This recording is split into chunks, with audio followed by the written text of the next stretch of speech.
Hi guys, it's me ChazRHD and welcome today to the race watch along for the 2021 Hungarian Grand Prix. Hopefully you guys are doing very well ahead of what is going to be, I think, a very interesting Grand Prix. Also the weather, I think, is probably going to play a factor in the Grand Prix today, as it's a lot cloudier than it was yesterday, a lot cooler, and there is a 60% chance of rain with possible thunderstorms during the Grand Prix itself. Of course, we had rain last year, and it was a pretty good race last year, so I think we are in definitely for an interesting Grand Prix here in Hungary. And to be honest, the last 2 or 3 races in Hungary have been pretty good, so I'm really looking forward to this, and I think you guys probably are as well. We're going to have a great fight really throughout the entire field. Hopefully you guys, by the way, are doing well, hopefully having as best a day as you could possibly be having. Now, before I get into the stream proper, building up to the race, I do have some unfortunate news. Nib, unfortunately, will not be joining me today because, I'm not going to really mention why, but he's not very well at the moment.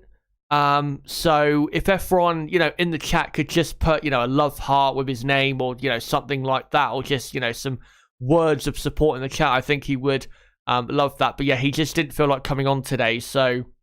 which is absolutely fine. Even if I wasn't well, I wouldn't be coming on. So, unfortunately, that's the case. But I'd rather him be here when he's nice and healthy than not quite at it. So unfortunately, that's the case. Hopefully, he'll be back for the Belgian Grand Prix, which I think he probably will, because, of course, we have a 4-week summer break. And I'm sure he'll be watching the race today and probably will be tuning into the watch-along as well at some point. So, yeah, hopefully he's okay. And, yeah, if everyone just wanted to put some words of support in the chat, then that would be great for him and just to show your support as always. But yeah, hopefully you guys are doing well. Hopefully, like I said, you're having as best a day as you possibly can be having, given your circumstances at the moment.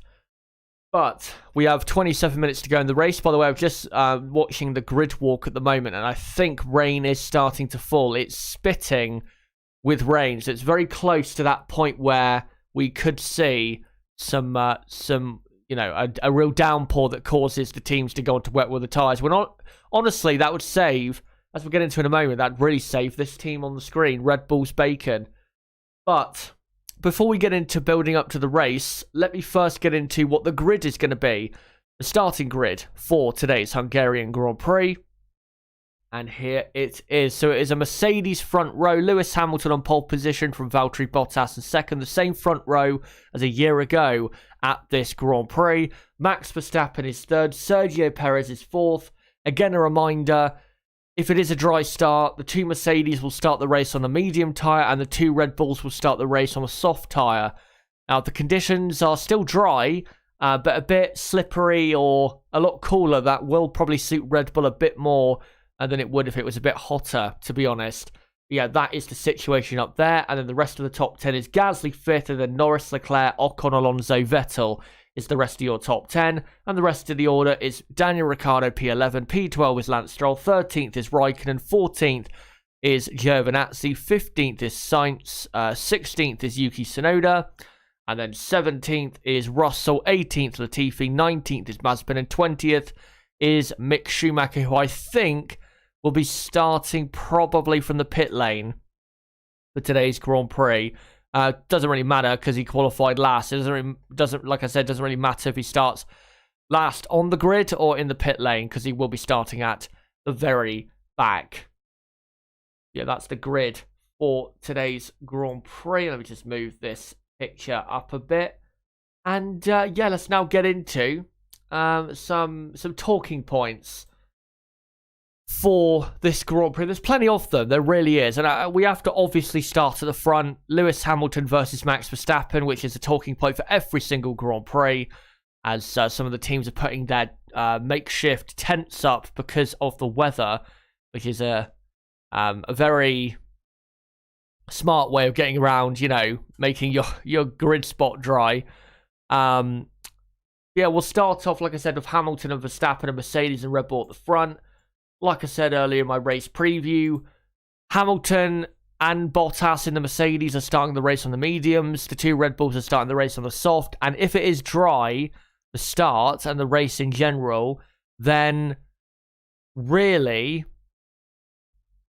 unless Verstappen gets into the lead at the end of the first lap, I just don't see how Red Bull can win the race today. Because starting on the soft compound tyre will definitely be, especially when we get between, say, lap 10 and 20, it will be a real disadvantage for Red Bull. It really will, because they'll start to lose quite a bit of time. I mean, they're already around this circuit this weekend. They're about a quarter of a second off the pace, are Red Bull, compared to Mercedes. So, you know, once the soft tyres on the Red Bull start to degrade, compared to the much more durable medium tyre that Mercedes are on, it will massively work in Mercedes' favour. So really for Red Bull, they have to, dry or wet, absolutely go for it on the first lap. Because if they don't, I just don't see how Hamilton realistically will be beaten.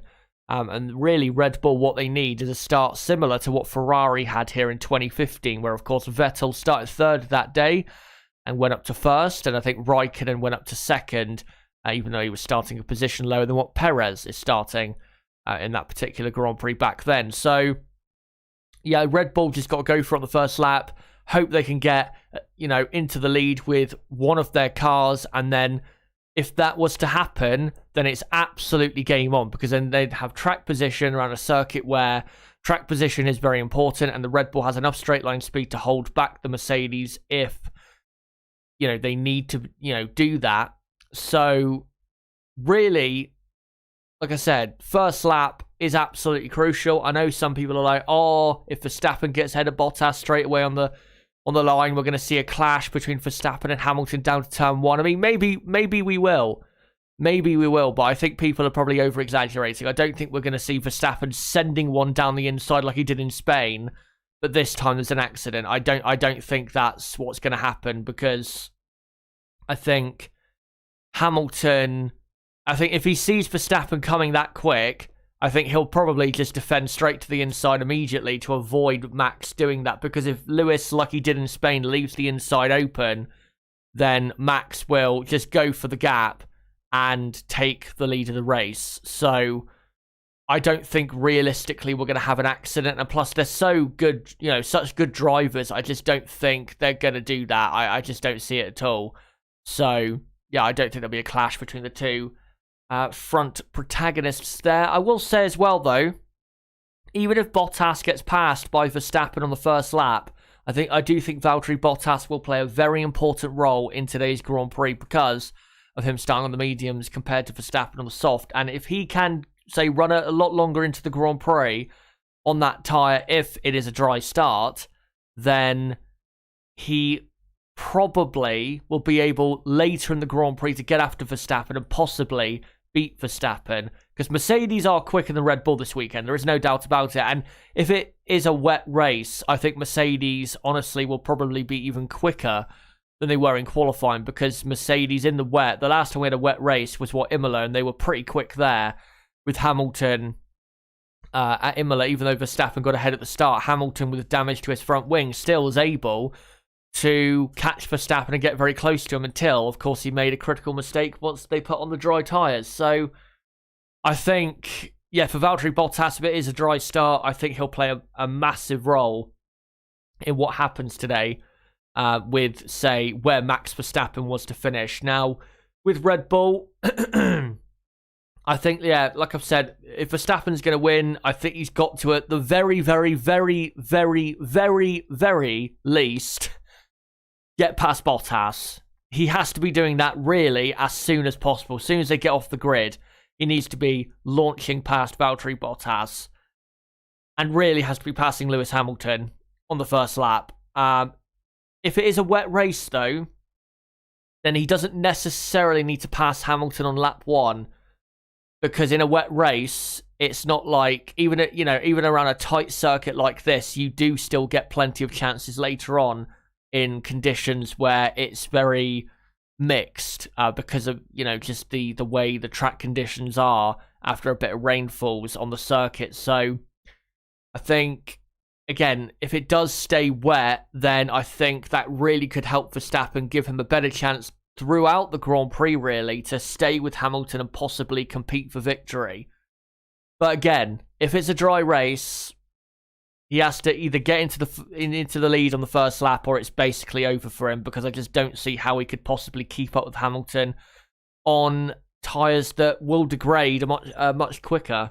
And Verstappen will probably be on a 2-stop race compared to a 1-stop race for Hamilton if it is a dry race. So it's going to take a lot for Verstappen to win the race if he doesn't get into the lead on lap 1. And for Perez, really, I think he's just heading for 4th place. The only way he can get on the podium, I think, realistically, is if, as the rain is, by the way, I just want to update you guys, the rain's falling, but it's not, a lot of rain. It's the type of rain where it would slow the cars down on track by, say, 2 to 3 seconds, but it's not enough rain at the moment to really be like, yeah, definite intermediate. So we'll see what happens. Of course, we have 18 minutes to go until the formation lap begins, so we'll see what the teams do in terms of tyre choice.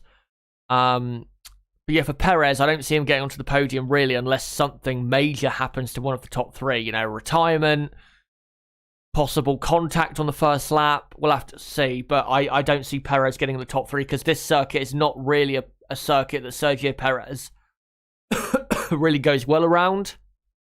So I don't really see Sergio Perez doing much of anything around this circuit today. I mean, to be honest, I thought in qualifying he did pretty well to get ahead of those midfield runners, Gasly, Norris, Leclerc, drivers like that, because it was very close on lap time between those drivers, and Perez really looked like he was struggling up until that moment. So I thought Perez honestly did pretty well just to get into 4th place. But yeah, for Red Bull, if they win today, it's a massive moment of the championship, without doubt. It is a massive, after the definite turning point of Silverstone, if Verstappen was to bounce back here, considering where he is on the grid, Hamilton's history around the Hungaroring and the possible changeable conditions, if Verstappen was to win today, that would be a massive moment for him, confidence-wise, and also it would show just how mentally tough he is. But it would be a massive moment for his World Championship, because then at least he'd go into the summer break with probably a 14 or 15 point lead, as opposed to a probably 1 or 2 point lead, or possibly losing the lead of the championship. For example, if it remains, if Hamilton was to win the race and Verstappen finishes 3rd, then Lewis Hamilton, even if Max Verstappen got the fastest lap, Lewis Hamilton would take the lead of the championship by 1 point. So yeah, I think if Verstappen, like I said, if he was to win today, that's a massive moment, and we'll see what he can do. Now we've got an AlphaTauri on the screen. It's best we get into the midfield runners and, how I think they'll get on. So Gasly and Norris, I think, and Leclerc will be in a close-ish fight for 5th, 6th, and 7th. I do think Lando Norris is the favourite to finish in 5th place, because the McLaren has the best race pace of them all. And Norris this season has been one of the best drivers on the grid. So I think Norris is probably the favourite to win that fight. And then honestly, I think Ocon, Alonso, Vettel, the remaining 3, in that top 10 who are on the soft tyre, if it is a dry start, I do think they will struggle to hold back Ricciardo, Stroll behind them, who will be on, whatever tyres they want to be on. So it's going to be hard for them. But again, if the conditions do remain as it is and it's a wet start, as it's still a bit wet out there, then, that will save their bacon. It really, really will. Especially the Alpines, because the Alpines will probably go better in the wet than they would normally in the dry around any circuit. Their car does seem to be a good wet weather car. And of course, they have 2 drivers who in the wet have proven to be pretty good. So I think it will save Alpine a bit. And also Sebastian Vettel, of course, pretty good in the wet here. Even though, if you look at the past couple wet races here, Sebastian Vettel hasn't exactly done great considering the pace of his car at the time or the grid position he had. So we'll see what he does, but he should be fine. He's always been, very good around this circuit. And we'll see what happens. I'm very intrigued to see if this rain stops, because if it stopped now, then I think they would probably start the race on the dry tyres. And then, even though it'd be probably a tad slippery out there, it would be dry enough for the dry tyres. But at the moment, if the rain keeps falling like it is, which again, it's not heavy, it's not sustained, but it's enough rain to make it definitely a wet track, then I think they'll have to start the race on intermediates. But I think it'll be similar almost to last year, where, remember last year, the Hungarian Grand Prix, they did, what was it, the first 4 or 5 laps on the inters, and then they went to the dry tyres. I remember the Haas's pitted at the end of the first lap. Well, not at the end of the first lap, they pitted before the first lap at the end of the formation lap, and ended up going on to dry tyres. And that's really the reason why Kevin Magnussen last year finished in 9th place in the Haas, because Haas got the strategy so well in that race. So it'd be interesting to see what happens on strategy here. Sebastian Vettel wearing all the rainbow kit, which, I'll let you guys make of that what you will. I don't disagree with it, but, I don't really see the point in it, because I don't think it's really going to do anything. But yeah, it's going to be very interesting to see what happens with the weather here. Whether, no pun intended, whether the rain stops at all.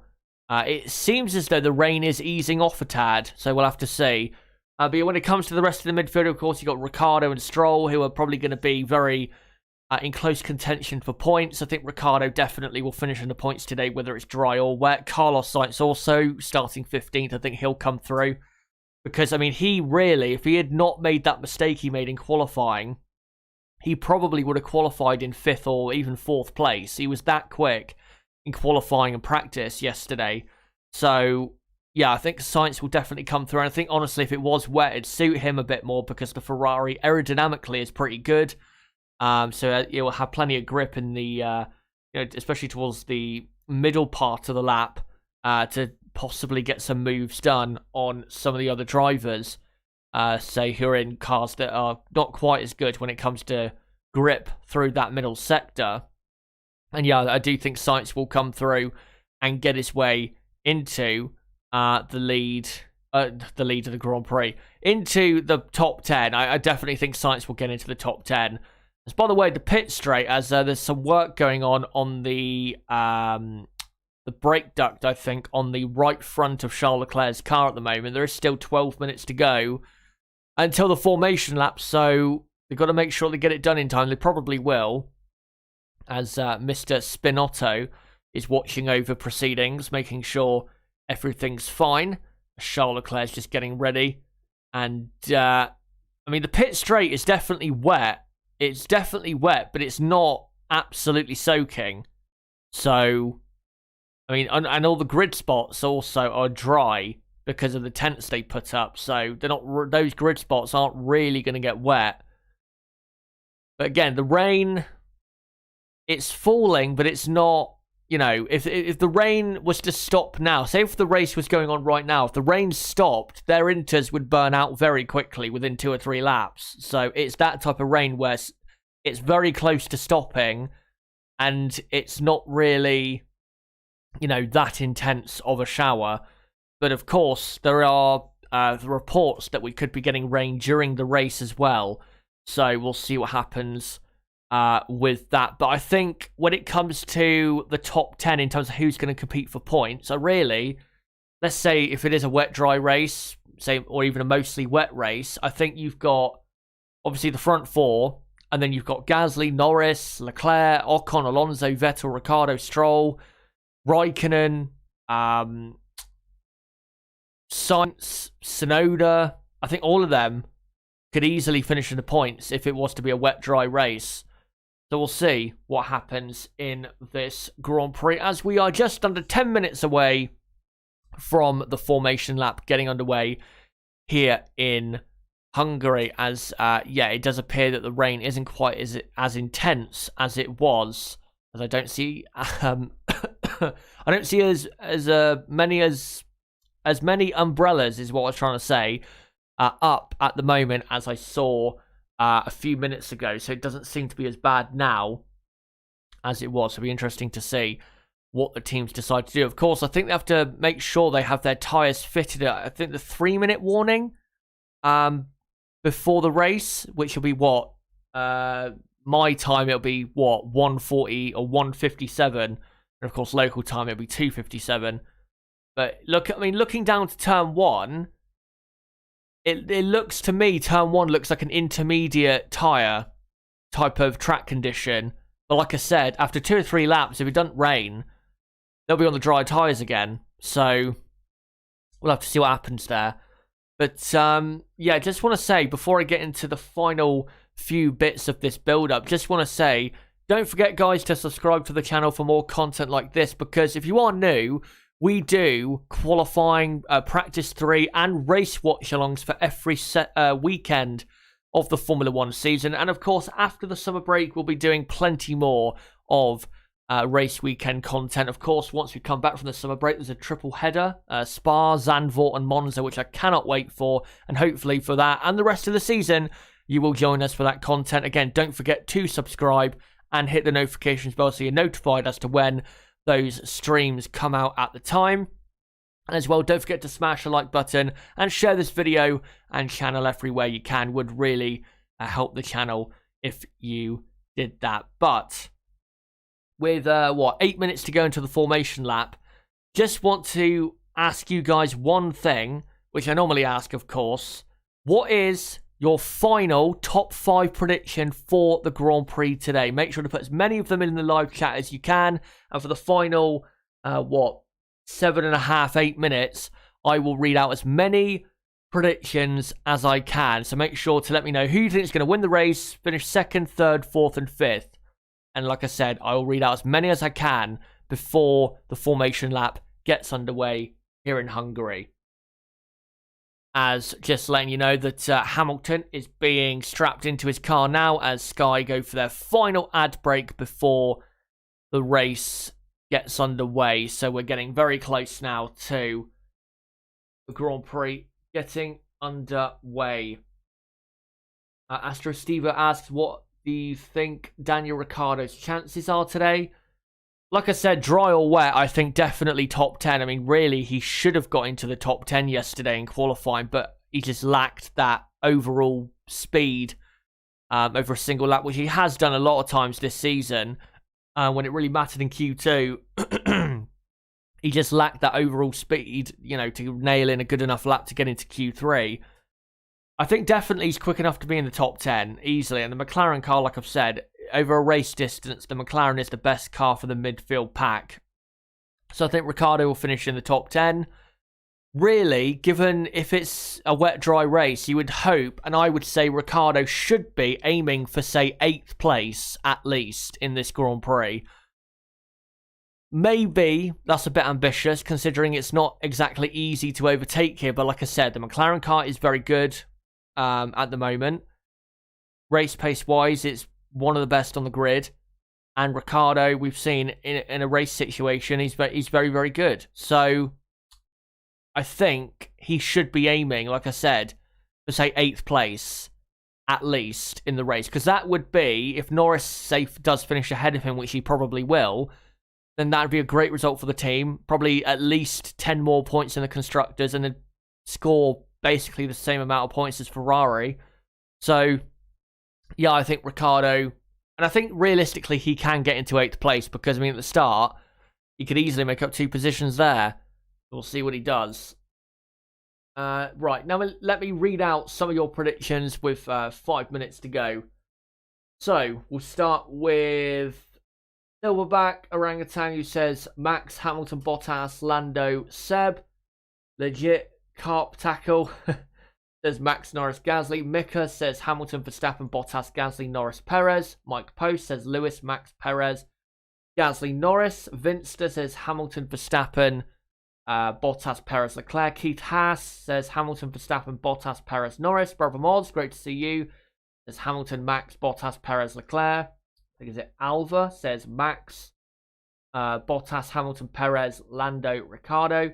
Rooksfoot says Hamilton, Verstappen, Bottas, Perez, Norris. Say Regara says Bottas, Verstappen, Hamilton, Gasly, Norris.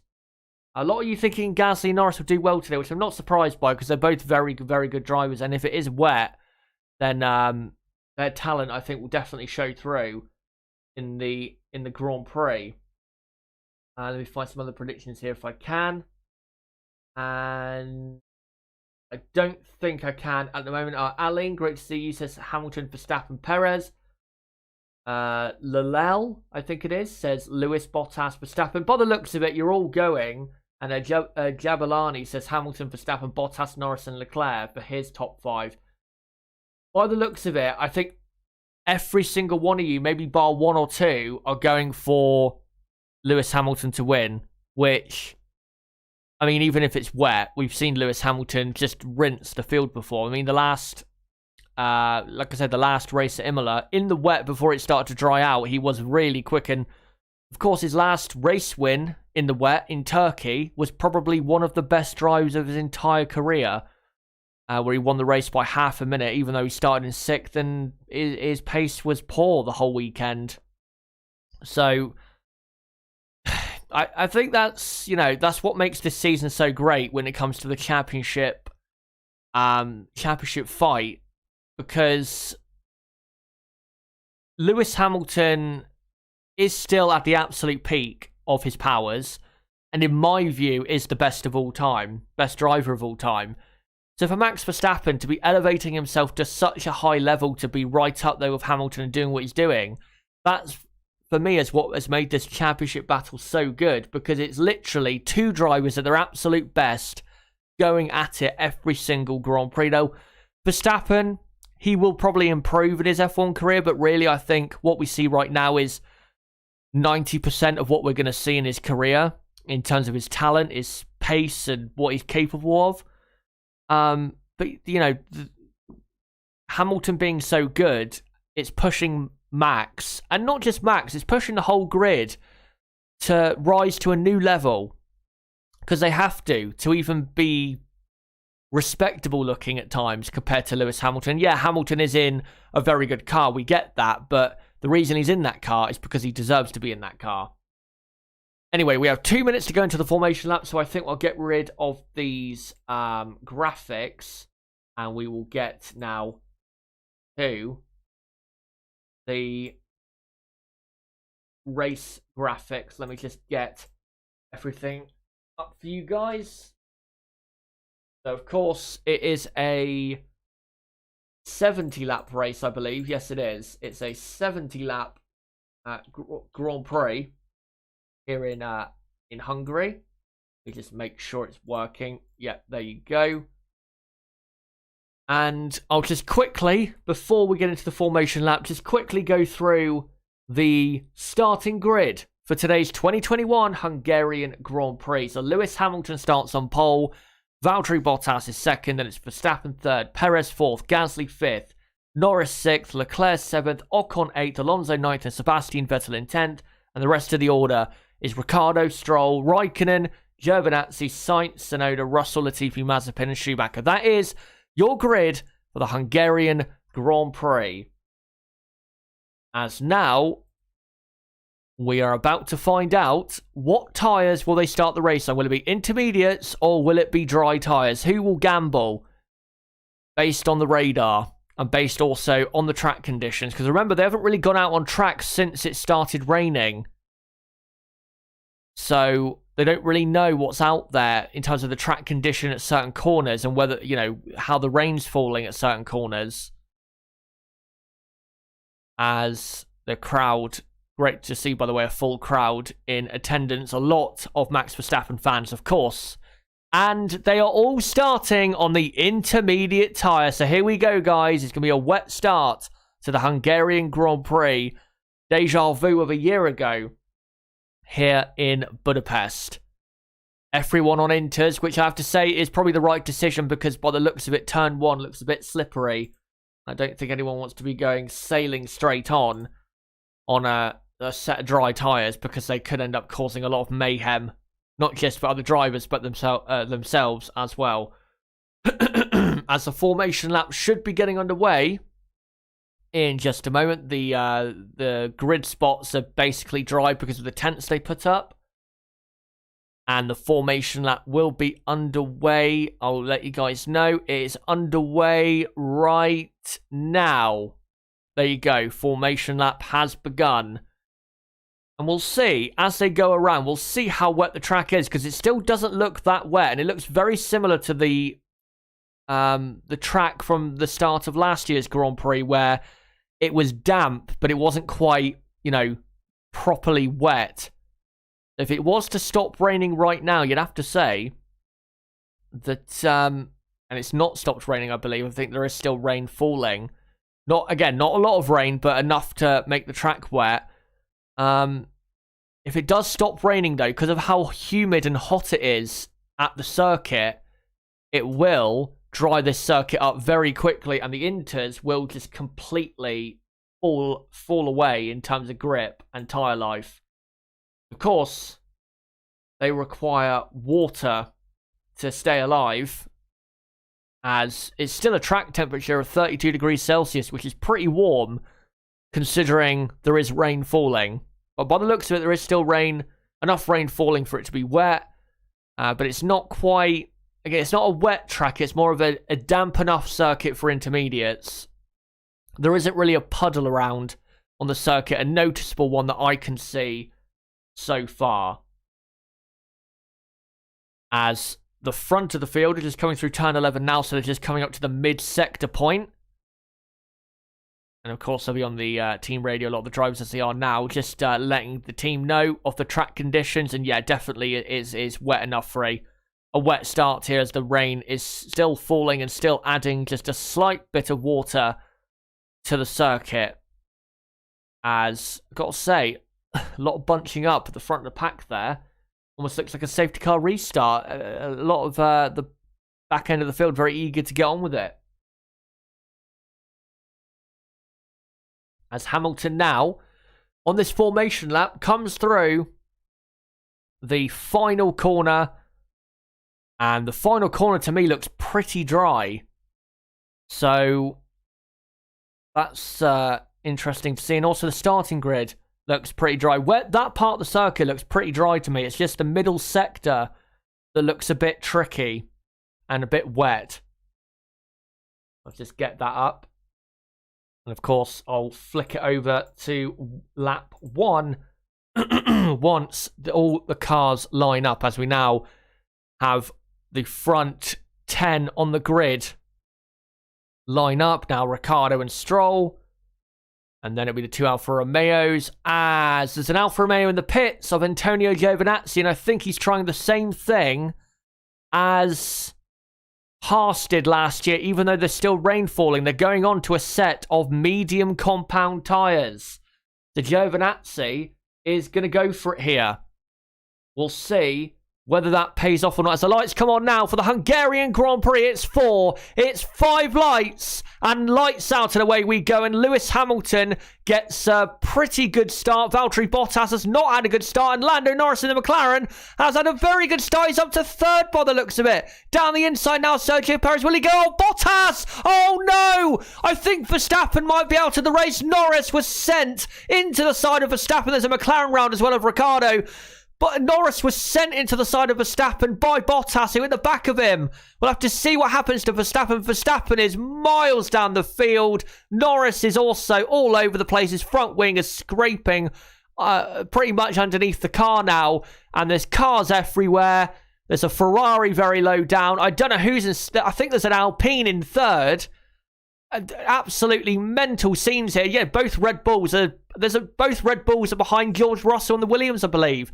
Absolutely mental start here, and I do think surely Max Verstappen will have damage to his car, as I have no idea what the order is. I think there's 2 Williamses in the top 10. Latifi, I think, is in 6th place in the Williams. And we now have a safety car. Valtteri Bottas is out of the Hungarian Grand Prix. Well, he wouldn't have. And also, Charles Leclerc is out of the Grand Prix as well. So Bottas and Leclerc out. Both at turn 1. So, oh my God. I've just seen the running order and it is absolutely mental. Also, Lance Stroll is out of the race. Wow, what a start. I've just seen Esteban Ocon is 2nd. And Sebastian Vettel is 3rd. Yes, you are hearing that right. So here we go. Here's a replay of the start. So Norris gets ahead of Bottas. Bottas in the dirty air of Norris. Locks up. Slides into Norris. And Norris goes right into the side of Verstappen. And also into Perez. And also an AlphaTauri. Probably a Pierre Gasly as well. I'll be interested to see what damage Max Verstappen has to his side pod. Because that was a very heavy hit. Let me just see. Yeah, I think that might be... Surely that'll be terminal damage to Verstappen's car. Because that was a very hard hit. There's a lot of important stuff on that part of the side pod that will get really, you know, it'll be in very bad shape now. And yeah, that's clearly Bottas's fault. He just locks up, again, in the dirty air of Norris and just sends Norris straight into everyone. And Verstappen has pitted and come out in 13th place. But by the looks of it, when he came out into turn 1 there, his steering didn't look right. His wheels do not look like they're working correctly to me. But let me just update the order. You're not going to believe what the order is, guys, by the way. So, Lewis Hamilton leads on lap 2. We have a safety car, by the way. Safety car. Obviously, the amount of debris on track and cars all over the place. And here's a replay of Max Verstappen, and something from his side pod or rear end has fallen off on the exit of the pit lane. So something is wrong with Verstappen there. But it's Lewis Hamilton leading. Esteban Ocon is 2nd as Sergio Perez is out of the Grand Prix. So you got Perez, Stroll, Leclerc. Who else is out? Perez, Stroll, Leclerc. And, yeah, Perez, Stroll, Leclerc, Bottas. All out of the race already. So, yeah, Hamilton leads. Ocon is 2nd. And then Sebastian Vettel is 3rd in the Aston Martin. And given that you've got red flag, we have a red flag. I don't know why. I'm going to guess too much debris on track. But we have a red flag here in Hungary. And that is a blessing for Max Verstappen, I have to say. Because if his car is damaged in terms of the track rod or the suspension, they can now get that fixed. So, let me just update that on lap 2, we have a red flag. That's 2 races in a row now we have a red flag. I've got to say, they do red flag races a lot now. Normally, it was only the last resort if it was really bad. You know, something really bad happened. But now it tends to be happening all the bloody time. Yeah, that top 3 you see, that is the top 3. I just need to do the rest of the order because it's... all of the cars are in, you know, completely different ends of the grid to what they were, you know, starting in. As the cars now, on lap 3... we'll line up in the pit lane and we will wait. And I think what we're waiting for is cars to be cleared away and debris to be cleared away. I will say, though, I don't understand why we didn't just, you know, have the safety car out. Because now we're going to have to do that start again in the wet. And there might be even more accidents down into turn 1 on the restart of the Grand Prix. By the way, Mick Schumacher, I've just seen, is 10th. And he started last. So, just shows you the amount of chaos. So, as they all now stop in the pit lane, hopefully they can show the order again so I can actually see what the order is. I think Carlos Sainz got up into 4th place. And yeah, there is damage to Max Verstappen's side pod there. And they'll now be trying to desperately fix that car. But I'm hoping they'll show the order because I need to know, obviously, so you guys know what the order is. I do believe, though, that Carlos Sainz is in 4th place, which is an amazing start. That's 11 positions gained. So I'm going to try, actually, and just go to the BBC Formula 1 page, because I think they might show. Right, so now I've got it up. So Lewis Hamilton is leading. Ocon is 2nd. Vettel is 3rd. Sainz is 4th. 5th is Yuki Tsunoda. There you go. Yuki Tsunoda 5th. By the way, with Bottas and Perez and Leclerc out, it means we're going to get probably a surprise podium finisher today. As a further replay of the start, Bottas knocking Norris into Verstappen. And yeah, Bottas clearly at fault for that. Ended a lot of people's race there. Which I'm sure people online will say that definitely wasn't done to knock out Verstappen. But there you go. As... yeah, Tsunoda is 5th. And then in 6th place is Nicholas Latifi. Nicholas Latifi in 6th place. That's the highest position he's ever been in a Formula 1 race on merit. There you go, Latifi in 6th. Fernando Alonso didn't have a good start. He's only gained a couple positions. He's up to P7. And then in 8th place is Russell in the Williams. So both Williams are in the top 10. And surely with what? How many cars out so far? 4 cars already retired. Surely this is a chance for Williams to score points. And also for Alfa Romeo to score some big points as well. So Russell is in 8th place. By the way, if you're just joining us, it is lap 3, but we have a red flag as they're clearing away debris and cars. And I'm just updating the order. So Russell is 8th. Kimi Räikkönen is in 9th position. And then 10th is Mick Schumacher. Also, great chance for Haas F1 if they want to beat Williams in the Constructors. A great chance for them to maybe nick a point. Yeah, Mick Schumacher up in 10th. And then on the BBC page, it says Verstappen's 11th, but I know that's not true. He's actually, I'm pretty sure Verstappen is in 13th place. And then it'll be probably Gasly 11th and then Mazepin 12th or something like that. As they're just showing further replays. But yeah, when it comes to that incident, I'm not going to analyse that incident later on because it's pretty, you know, a slam dunk why that happened. Bottas locked up and piled into everyone and caused about, 4 or 5 cars to have an awful start.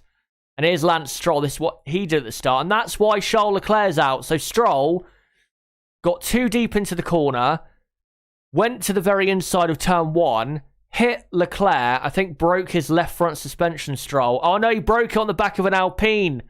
I think of Alonso. So Alonso broke his suspension. That's why Stroll went out. So he hit Leclerc. Leclerc then went into Ricciardo, and that's why Leclerc retired. And that's why Ricciardo is really far down. So that's why there was contact between Leclerc and Ricciardo. And here's a replay. So yeah, Bottas goes into Norris and Leclerc's on the very inside curb, gets hit by Stroll. Then Leclerc gets hit into Ricciardo. And then I think Leclerc, his suspension is already broke. And that's why he then retires from the race. So nothing really Leclerc or Ricciardo could do. Stroll just got in too deep and took 2 cars out. As Lando Norris, unsafe release that was. At the end of the first lap with, I think, Raikkonen or Giovinazzi there. That might incur a penalty. It's a shame for Norris as well, because what a start he had. He went from 6th up to 3rd, and then Bottas just said, no, you're not having any of that, and he took him straight off. Norris, by the way, is down in 15th place, which I've got correct on the order here. I just need to get the final few correct, but proving a bit difficult at the moment. Because they're not showing it on the TV broadcast, and I don't believe BBC F1 have updated it fully on their page. And no, now they have. So that's your top 10. Hamilton. By the way, Norris has no rear floor left, so they're now going to try and repair it in the pit garage during the red flag period. Is every car during this red flag needs like a full scale repair? I've never seen this before.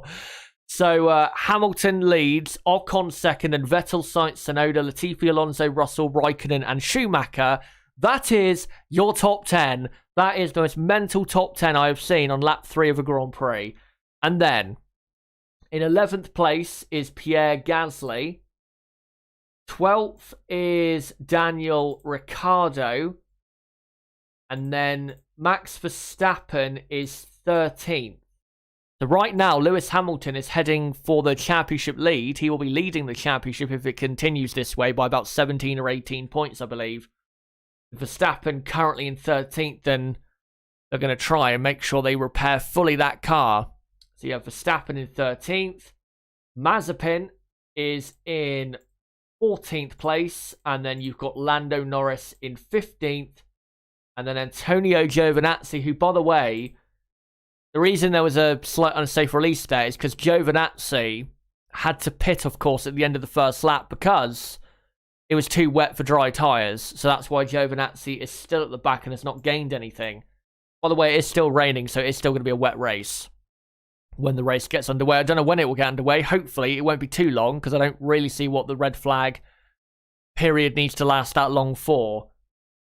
So, yeah, the top 16 is, as you see it, it's Hamilton, Ocon, Vettel, Sainz, Tsunoda, Latifi, Alonso, Russell, Raikkonen, Schumacher. That is your top 10 under this red flag on lap 3 out of 70 of the 2021 Hungarian Grand Prix. And then your retirements are Sergio Perez, Lance Stroll, Charles Leclerc, and Valtteri Bottas. So, yeah, Perez, Stroll, Leclerc, and Bottas are out of the Hungarian Grand Prix.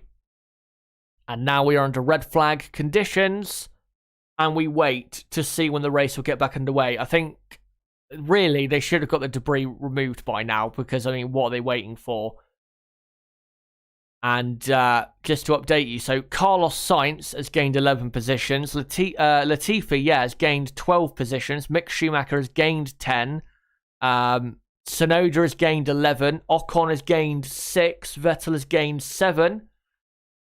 Russell has gained, I think, 9. So, yeah, just absolutely mental first couple laps there. And what a start. And what a restart we're going to have with that grid. As Alfa Romeo currently putting a new front wing on Kimi Raikkonen's car. Of course, Kimi Raikkonen in 9th place. And surely this red flag period isn't going to last that long. It really shouldn't, because I don't really... I mean, they could have continued the race under a safety car, and I think it would have been fine, to be honest. So I don't really see why... I don't really see why we're under red flag for this long. I don't get it. There should be in the next 5 minutes a message saying we'll be back underway in 10 minutes or something, because like I said, there shouldn't really be this long of a delay. And if they got the red flag out and a delay so people can fix their cars, I'm sorry, that's not good enough, because if their cars are damaged, then well, tough shit. That's Formula 1 for you. You can't just red flag a race because a load of people have got damage to their car. So, right, race control. Race will resume in approximately 15 minutes. Fuck me. 15 minutes to clear away debris in a fucking piece of side pod. Jesus Christ. The FIA, I've got to say, are very... And I understand to a certain degree why they're like this a bit more because of, safety and all of that. But they really do need to stop with the, they're very trigger happy when it comes to safety cars, virtual safety cars, and red flags. Like I said, red flags are in the event of, debris absolutely everywhere, or a really bad crash or damage to a barrier that's, that needs a lot of work. This is not red flag worthy. It's not. You could have done it under a safety car. Yeah, we would have wasted a few laps, but so what? At least we'd be under safety car conditions, and cars would be going round still. Instead of, red flag and basically everybody restarts again. And now we've got to wait 15 fucking minutes. 15 minutes! Can't believe it. 15 fucking minutes. Anyway... I'm going to try and read some of your comments in the chat, see what you guys have to say. in terms of, what you thought of what's happened so far. And let me know what you thought of that incident at turn 1. Bottas, Norris, Verstappen, Leclerc, Ricciardo, Stroll, basically fucking everyone except Lewis Hamilton by the seams of it. Let me know what happened or what you thought of what happened in the chat, and I will try and read out as many as I can, because it's the only way I'm going to pass by this 15-minute break. Shivanash, I think it is. There's Bottas at fault, but what else did we expect? Drivers on a greasy track without having any idea of the conditions. The track got even wetter in the warm-up lap. Yeah. And I think as well, if you look at the analysis that Sky F1 are doing right now, if you can see it, if you can't, basically what happened was Bottas, he got passed by Norris, and then because he was right up behind Norris and in his dirty air, I think his braking performance was definitely affected going into turn 1. Couldn't control it, and then just slammed into the back of him. It was just, to be honest, it was a typical first lap accident for this type of weather condition we have. It was a typical first lap crash. We've even seen that typically on a first lap when it's been dry. So it's not exactly different from the norm or egregious. I mean, Valtteri Bottas probably should get some sort of investigation, penalty, fine or something, because I mean he's destroyed people's races there with what he did. So yeah, I think Valtteri Bottas really, he's clearly at fault for that. The Bang says, for me, it's just a racing incident, and the cars behind Bottas were in the way of that racing incident. And yeah, as Marcel 3000 is just saying in the chat, just if you guys are just joining us, Perez, Stroll, Leclerc, and Bottas, the reason they're 17th, 18th, 19th, and 20th is because already on lap 3 out of 70 during this red flag, they are already out of the Grand Prix. They have retired due to accident damage. And the order you see, that is the actual order during the red flag. You are not, this is not a dream. That is the actual order of what is here in Hungary during this red flag. And the race should be getting back underway, and I think 10 minutes from now. So hopefully we can get some racing going here. As it's just showing replay. So Norris, went up the inside at the pit wall side of Bottas and Perez. He didn't really brake that early, to be honest. I'm very surprised Verstappen's car didn't brake at that exact moment that Norris hit him. I think if Norris had hit Verstappen's right front tyre, Verstappen would already be out of the race. But Norris didn't do anything, wrong. He didn't brake too early. He didn't brake too late. He braked at about the right point. He was braking about, in terms of how late he broke, he was about the same as Max Verstappen, really. As the radar still showing rain, and the rain, by the looks of it, is actually getting a bit worse. Bit more rain now on the circuit than there were. So yeah, 9 minutes now as they're doing a countdown on the broadcast. So we've got 9 minutes to go until we're back underway here in Hungary. Brooksfoot said Verstappen had side pod damage. The only thing, I mean, they'll fix the side pod in terms of the outer parts of the car. The only problem is, though, has it damaged the power unit with that hard hit? Has something cracked or broke?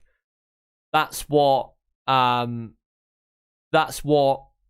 need to find out, as the sun has briefly come out of the track.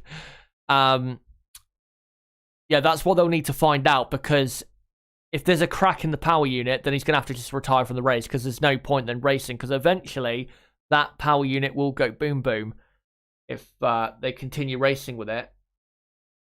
Feel bad for Max, but go Hamilton. I mean, yeah, I feel bad for Verstappen because he didn't do anything wrong. He got up into second, went to the outside line, the grippier line in the wet.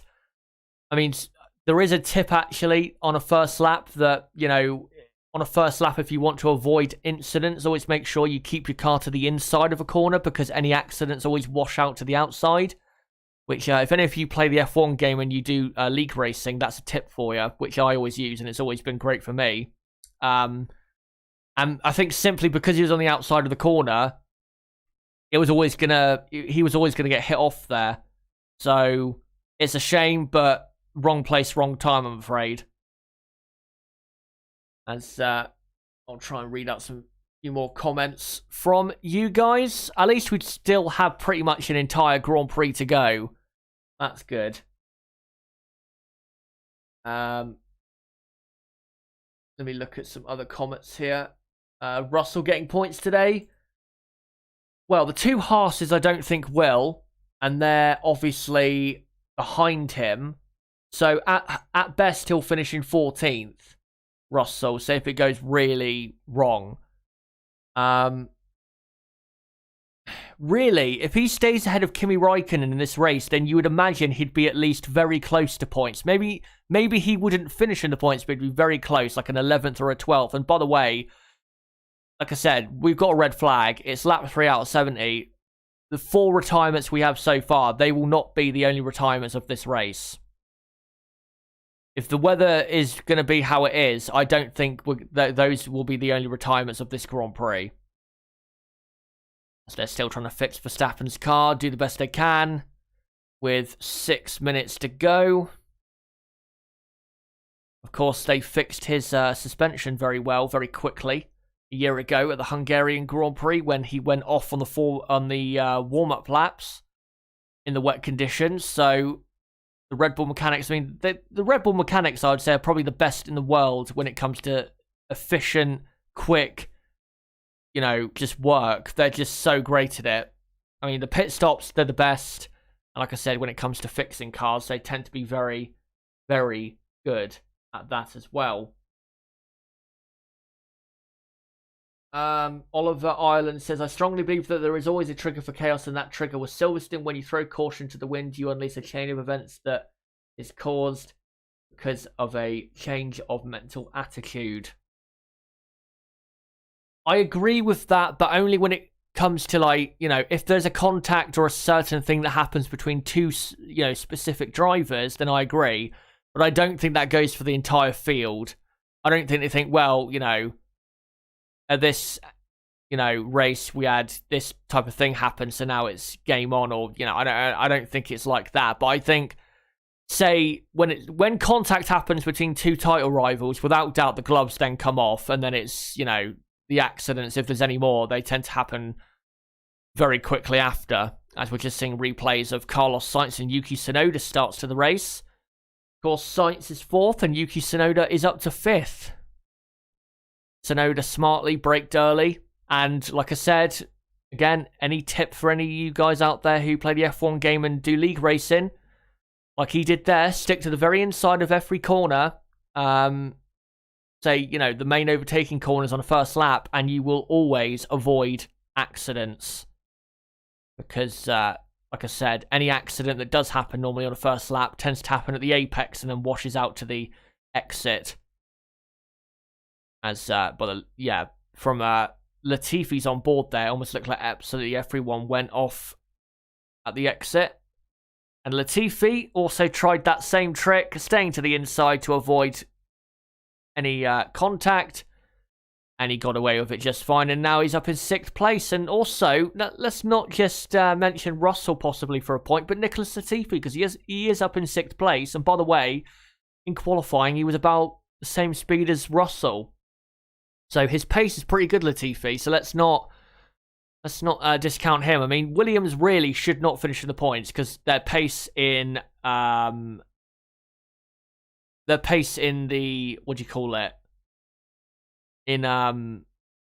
in qualifying was pretty poor, as I believe, Lando Norris right now is doing an interview in the driver pen, so I think Lando Norris might actually be out of the race in 15th. We'll have to see in a moment. If anyone can confirm that in the chat, that'd be great, but I don't know for sure whether Norris is in the race, but, by the look of it, Norris isn't because he's doing an interviews in the driver pen. No, he's out of the race. Let me just make sure. Let me just go to the McLaren Twitter page. I think they'll probably tell me.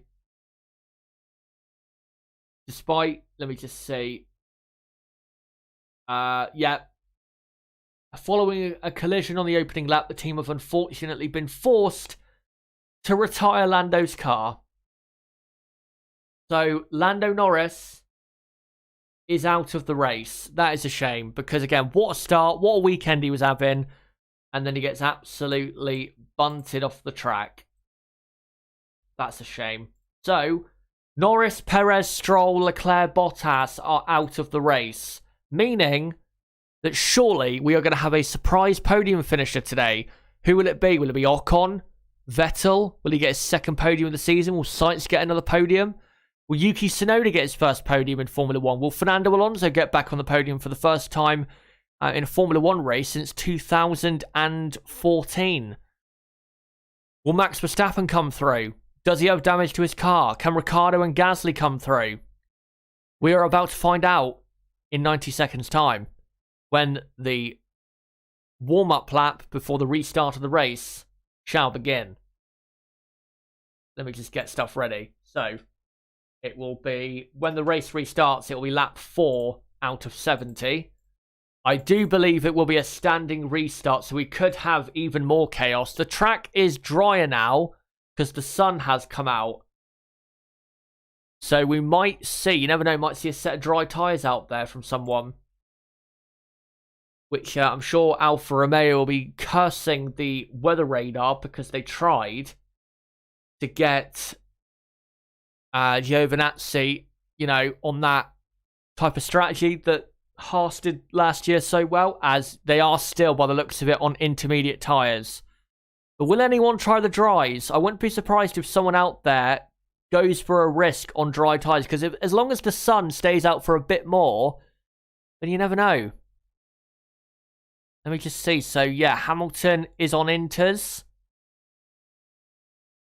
And, I mean, maybe they'll start the race on inters just to be safe. But, like I said, I wouldn't be surprised if someone thought, fuck it, we're going to try and go on the, say, soft tyre or medium tyre.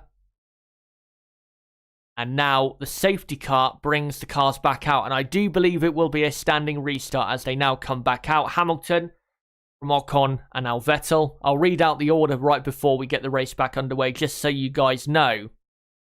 But it is, well, technically speaking, right now it is lap 3. But the resumption of racing will be at lap 4 out of 70. As, yeah, they come out onto turn 1, and yeah, turn 1 a lot drier now than it was. That's what I mean. I wouldn't be surprised if someone decided, you know what, let's slap a dry tyre on and go for it, because it could end up being a strategy that ends up allowing someone to get a finish that they wouldn't have got previously. As Ricciardo, Verstappen in 12th and 13th place come out onto track. And should be then Mazepin and Giovinazzi after that. I can see Mazepin. Can't though see Giovinazzi. Is he out of the race as well? And yep, standing start. So it will be a standing restart here in Hungary.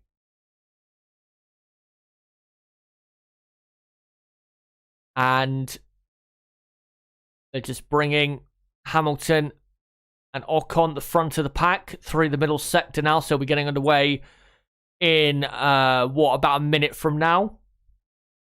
And it's going to be very interesting to see what happens here. I'm very interested to see if anyone bolts for the pits. I wouldn't be surprised if someone went for the pit lane here. Because it's definitely, and with the temperature increasing as it is, dry tyres surely become a very tantalising choice. And Russell now on team radio, maybe he's saying, guys, dry tyres, surely. This is our chance. Put it this way, if this is the F1 game and these conditions are present, I'm getting in on the dry tyres right now. I don't care that there's a standing start. You've got to pit for dry tyres right now. And let's see. So Ocon pits. So Ocon, who is second, pits for dry tyres. He'll go into the mediums. And we got Ferrari out in the pits. That'll be for Carlos Sainz. Here we go. And oh my God, we have a lot of cars in the pit lane. There's going to be barely anyone taking the bloody start of the race. There's only one car on the pit straight right now. Oh dear. The only person taking the standing start is Lewis Hamilton. He's the only man on the start line. This is amazing. I've never seen this before. Lewis Hamilton is the only man taking the lights. Here we go. 5 lights, lights out, and away we go. Hamilton. Oh no, Mercedes have made an absolutely awful mistake here, because once those cars from the pit lane get released, which is now, Russell is second. George Russell is second in the Williams. Amazing stuff there for him. How has he got into second place? I've no idea. But Hamilton surely is in massive trouble, because now he's on the wrong tyre. What a disaster for Lewis Hamilton. So Russell is up to second. Russell, in a lap, will lead the Grand Prix in a Williams.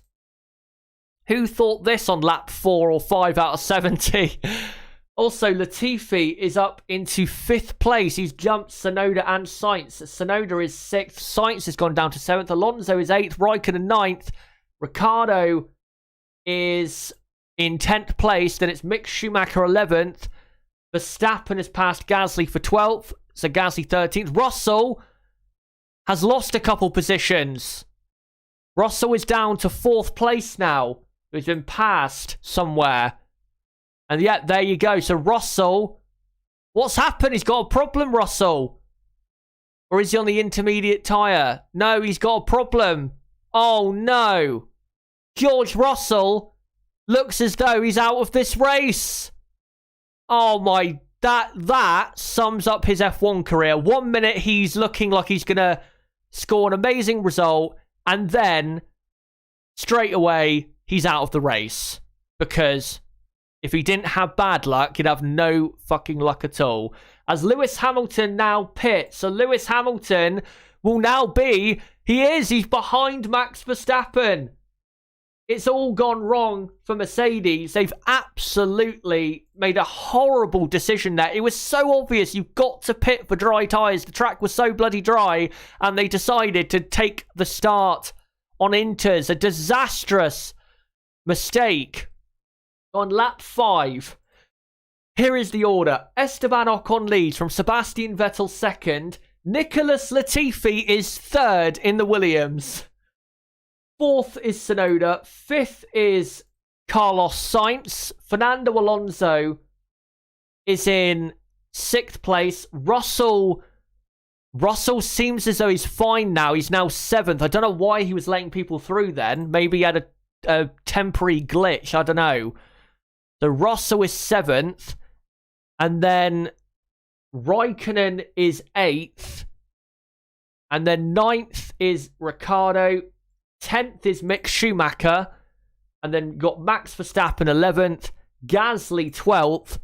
Giovinazzi is 13th. Mazepin is retired from the race, by the way. So Nikita Mazepin is out of the race. So now we've got, 6 retirements, I believe, from this Grand Prix. Lap 6 out of 70. That top 10 you see on the left-hand side. Ocon leading from Vettel and Latifi 3rd. And the rest, yes, that is actually your top 10 on lap 6 out of 70 for the 2021 Hungarian Grand Prix. And yeah, Mazepin, they're showing him now. He is out of this race. Here's a replay. I'm going to guess he was hit. Yes, he was by... who would that have been? That would have been Raikkonen, I think. And yeah, Mazepin's front right suspension then broke. Gunther Steiner shaking his head and probably calling Raikkonen all the C words under the sun. As now, we focus on Max Verstappen racing his heart out for 10th place with Mick Schumacher in the Haas, as Lewis Hamilton has just done a purple Sector 1, but he is currently 14th and last. As pit lane incident involving Russell Oh, right. I know what happened. So, Russell, I think, illegally jumped the queue. That's why he got up to second. And that's why he let them all through, because he illegally got his way up there, so he let them all through. Right, that's what happened then. So Russell doesn't have a problem. He just, I think, did the right thing there. As Esteban Ocon does the fastest lap of the race on now lap 7 out of 70. Ocon leads from Sebastian Vettel second, Nicholas Latifi third, then it's Tsunoda fourth, Sainz fifth, Alonso sixth, Russell seventh, Raikkonen eighth, Ricciardo ninth, and Schumacher in 10th. Verstappen is 11th as Verstappen defending from Gasly there. Over fighting for 11th and 12th place there. So Verstappen not really doing that great there. Maybe Verstappen still has some issues. Mick Schumacher nicely holding his own. In 10th place, he's only a second behind Ricciardo, who is just ahead of him in the McLaren. Ocon, by the way, leading by 1.5 seconds from Vettel. So he's got a comfortable lead at the moment, Esteban Ocon. Just needs to, stay out there, forget he's in the lead, and just run his own race as if he was in 10th place. Just got to focus on that and just make sure he focuses on the stint length and all of that, and forgets the fact that he is leading the Grand Prix. As Verstappen in this traffic jam, really there's a train behind Russell and the Williams, who is 7th, really all the way back to Lewis Hamilton in 14th place. As we're now on lap 8 out of 70. And Latifi, by the way, his pace is pretty good. He's still maintaining about a second ahead of Yuki Tsunoda. So, by the way, Max Verstappen is still in the race. He is in P11, Hamilton in 14th. Hamilton is also in the race. Everyone below Hamilton has retired. Mazepin, Norris, Perez, Stroll, Leclerc, Bottas. They are all out of the race. As Verstappen, and this is the problem with the Hungaroring, if you're in a faster car and you have a bad start or, whatever happens, if you get stuck behind a slower car, it's so hard to overtake here that unless you have DRS and the car ahead doesn't, it's nigh on impossible to make an overtake work because the Hungaroring is so short and tight, and these cars are so wide. It's very hard to go wheel to wheel here. Only place really you can do is turn 1 and turn 2. Everywhere else, it's pretty much impossible. As Verstappen still in that traffic jam, and I think, well, everyone out there, I believe, is on the medium tyre. So really, and under investigation is Kimi Raikkonen and Nikita Mazepin for an unsafe release. So Raikkonen might get a penalty for that. In fact, he probably should.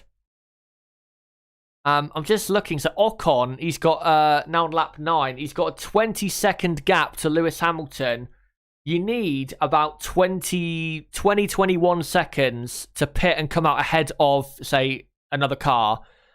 So if Ocon, as Mick Schumacher locks up ahead of Max Verstappen there, will Verstappen get a run on him? We'll have to see on the run down to turn 2. Will he throw it up the inside? No, I don't think he will. Hamilton possibly going to go around the outside of Giovinazzi at turn 2. Will he try? Giovinazzi holds him up well. Hamilton, though, will get a run through turn 3 and up to turn 4. Here we go. Hamilton, will he go round the outside of Giovinazzi? No, Giovinazzi covers it very, very well. Good driving from Antonio. Even though he's having quite a poor race, is Antonio, considering teammate Raikkonen is up in 8th place. As the order is remaining as it is. And yes, you are reading it right. Nicholas Latifi in a Williams is in 3rd place. And if Latifi gets on the podium today, I want to hear nobody else say he's a bad driver. Because I'm sorry, if you get a podium, yeah, there is luck behind it. But if he was to hold on from here, then I'm sorry, that's not luck. That's pure skill. As Hamilton is all over the back of Giovinazzi. Hamilton does have the quickest car on the circuit. But again, like I said, because it's so hard to pass here unless you have DRS on a car ahead and that car ahead doesn't have DRS, it's very hard then to make a move. As Russell does not have DRS on Alonso ahead of him, but Raikkonen does have DRS on him. Will Max Verstappen go down the inside of Mick Schumacher at turn 1? No, he will not. Hamilton will try down the inside of Giovinazzi at turn 1, and Hamilton gets the move done on lap 10 out of 70. Still 60 laps to go.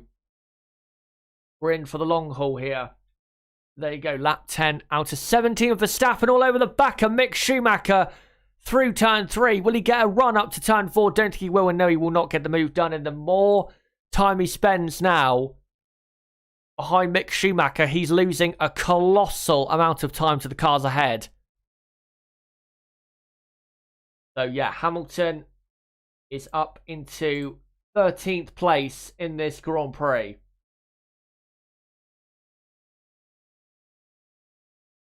As they're just showing the mini screen, Sebastian Vettel has closed the gap a bit to Esteban Ocon on this lap. He's now cut it down to about 1.2 seconds. Now 1.1 seconds.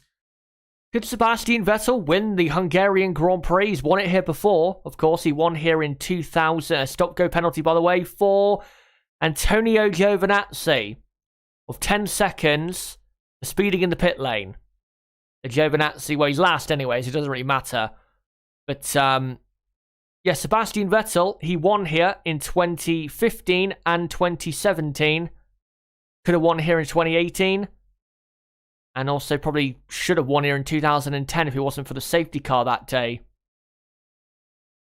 And can he, is he possibly in a position to get his third win at the Hungaroring?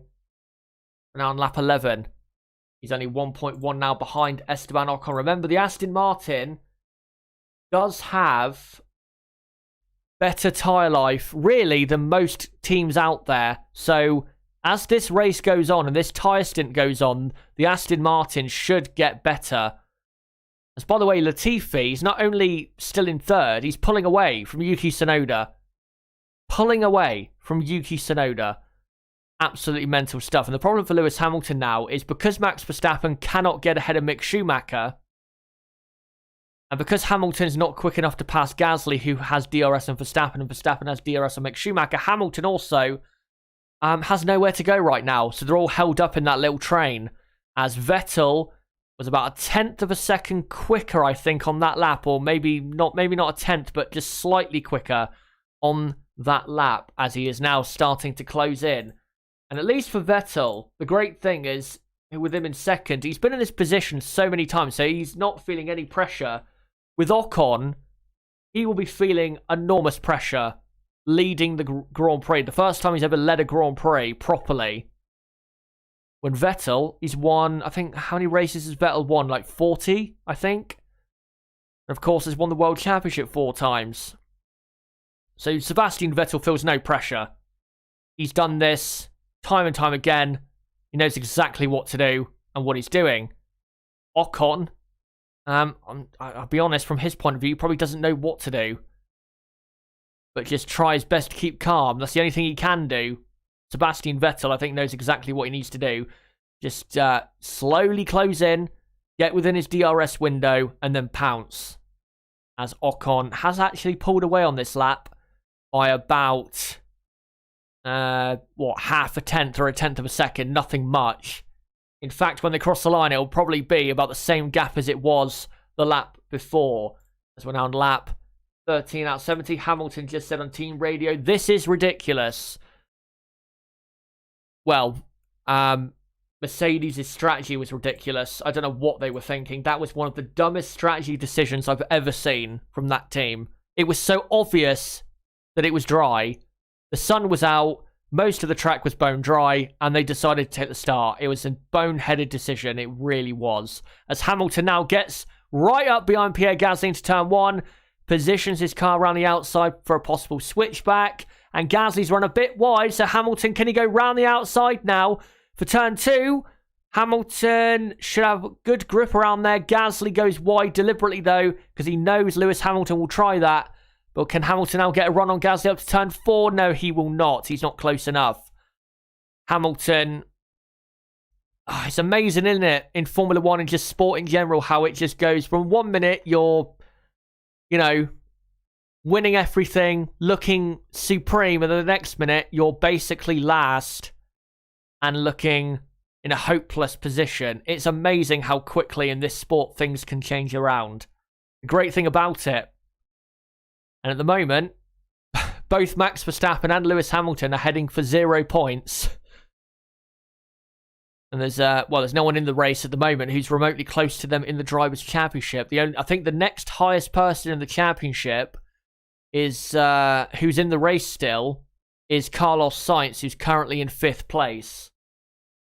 So, I mean, he'll gain quite a few points, definitely on teammate Charles Leclerc. I think definitely when we get to the pit stops, we are going to see some movements for position here.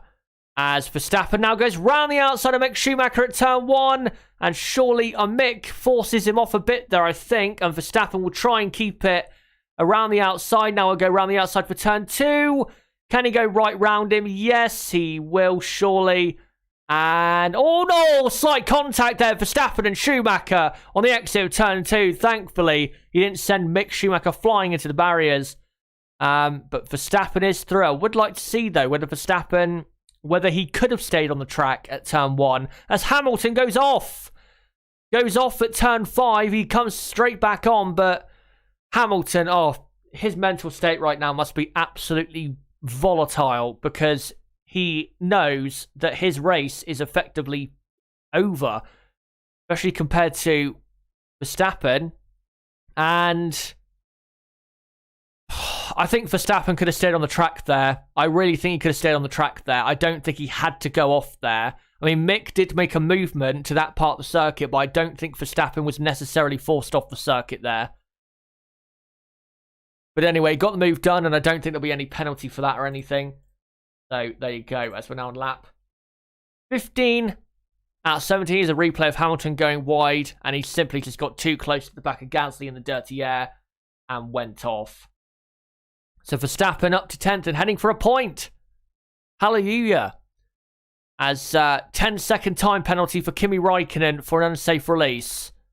The Räikkönen, with that penalty included, he will be dropped out of the points. As Gasly sends one straight down the inside of Mick Schumacher. So Pierre Gasly is up into P11.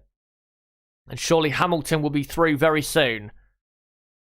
As Vettel still in 2nd place, about 1.2 seconds behind Esteban Ocon. As Mick Schumacher is now in 12th and Lewis Hamilton is in 13th.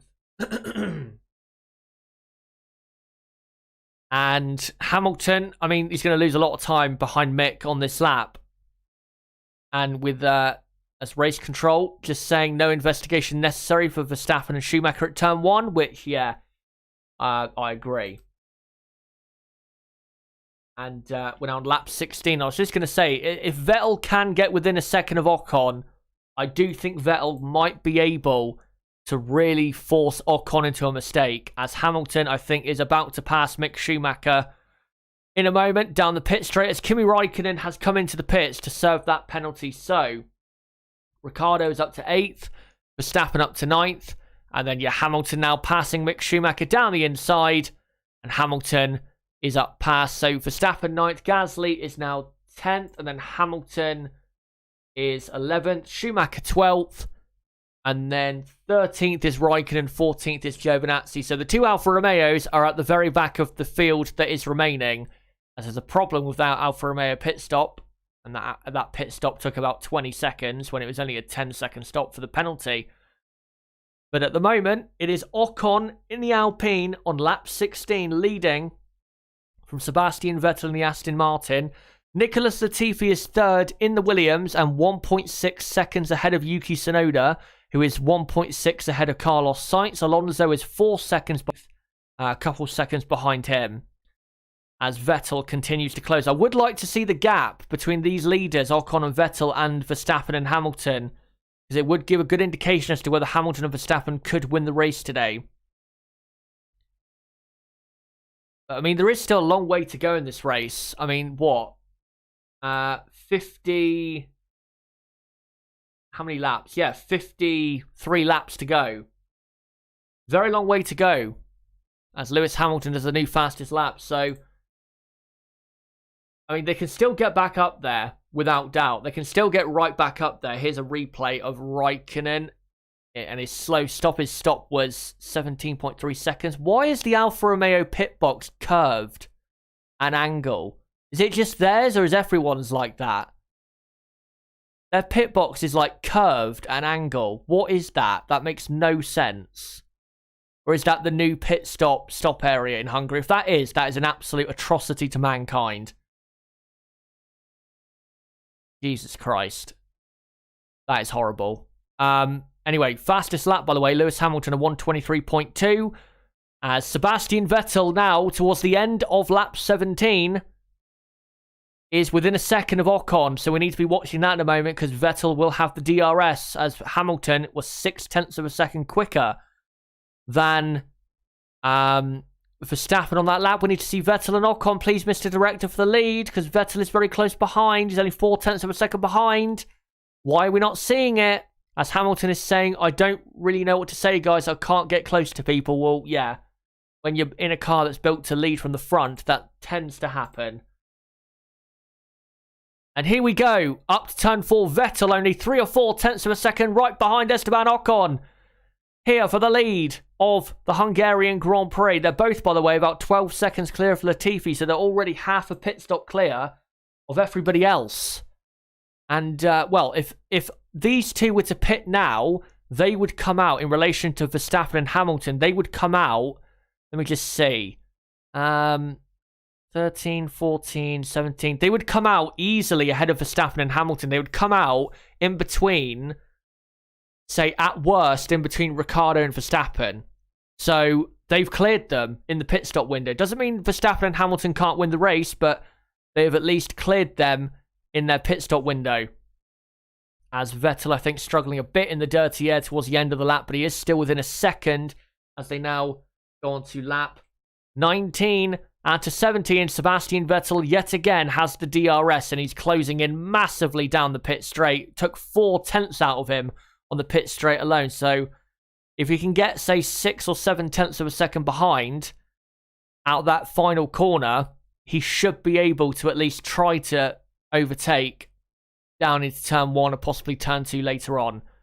But Vettel, like I said, using his experience well, he knows, doesn't have to go, balmy in these opening laps. He's just slowly but surely looking after his tyres and just slowly easing up to the back of Ocon. And he knows that if he gets close enough at that final corner, that he has to speed in a straight line to get a move done. He knows that for sure. As Vettel still within a second of Ocon through the middle sector. Ocon is pulling away, though. I think that's more so because of the dirty air effect. And now, yeah, Ocon pulling away quite a bit now. So maybe Sebastian Vettel has lost a bit of momentum that he had previously. By the way, Lewis Hamilton now within a second of Pierre Gasly in the fight for 10th and 11th place at the minute. Any more rain coming, asks Bravum. I don't know. There was apparently a report of rain possibly happening around about now. Like a thunderstorm, so maybe we'll see that soon. It would be amazing if we saw that. I will say it's not as sunny as it was, but it's definitely not. It doesn't look like it's going to rain at the moment. But we still have now on lap 20. We still have 50 laps to go of this Hungarian Grand Prix, as Vettel still is about a second behind Ocon. Ocon had a very good lap there as Hamilton is coming back into the pits, so he's going to try and undercut his way past these drivers. The only way, really, he can get back into the race here. And he's going to go on the hard compound tyre. I don't think he'll be able to go to the end on that tyre, because I just don't think the hard tyre will do 50 straight laps. Especially considering he'll have to push pretty hard. So he'll probably have to pit again, but it's the right decision because he wasn't making any ground. Mick Schumacher is up to 11th, and Lewis Hamilton is back down in P12. I wonder, will Max Verstappen respond? As Kimi Räikkönen, by the way, does the fastest lap of the race. What a 20 laps. I still cannot believe what I'm saying. Esteban Ocon leading a Grand Prix for Alpine with Williams in third place. This is, I mean, mad. Absolutely mad. As Verstappen, by the way, he's in 9th place and he's slowly but surely closing up to the back of this little fight for 7th and 8th between Russell and Ricciardo and the two Mercedes-powered cars of the Williams and the McLaren, respectively. And if Verstappen's going to overtake, he needs to make sure he gets Ricciardo before Ricciardo can get DRS off of the back of Russell. But I think Ricciardo will Well, no, Ricciardo's pitting. So Daniel Ricciardo comes into the pits. Will Max Verstappen follow him in?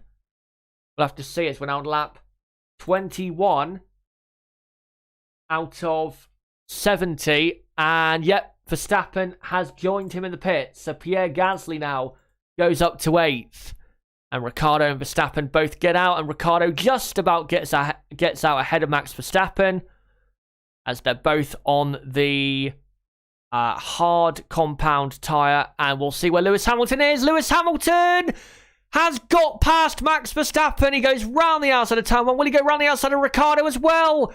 Yes, he does. Fantastic news for Mercedes and Lewis Hamilton fans. They have got Hamilton past Verstappen and Ricciardo. And surely, given how good that outlap was from Lewis Hamilton, he should be marching his way through the field now. So Lewis Hamilton is up to 10th place, as I think Mick Schumacher is pitted as well.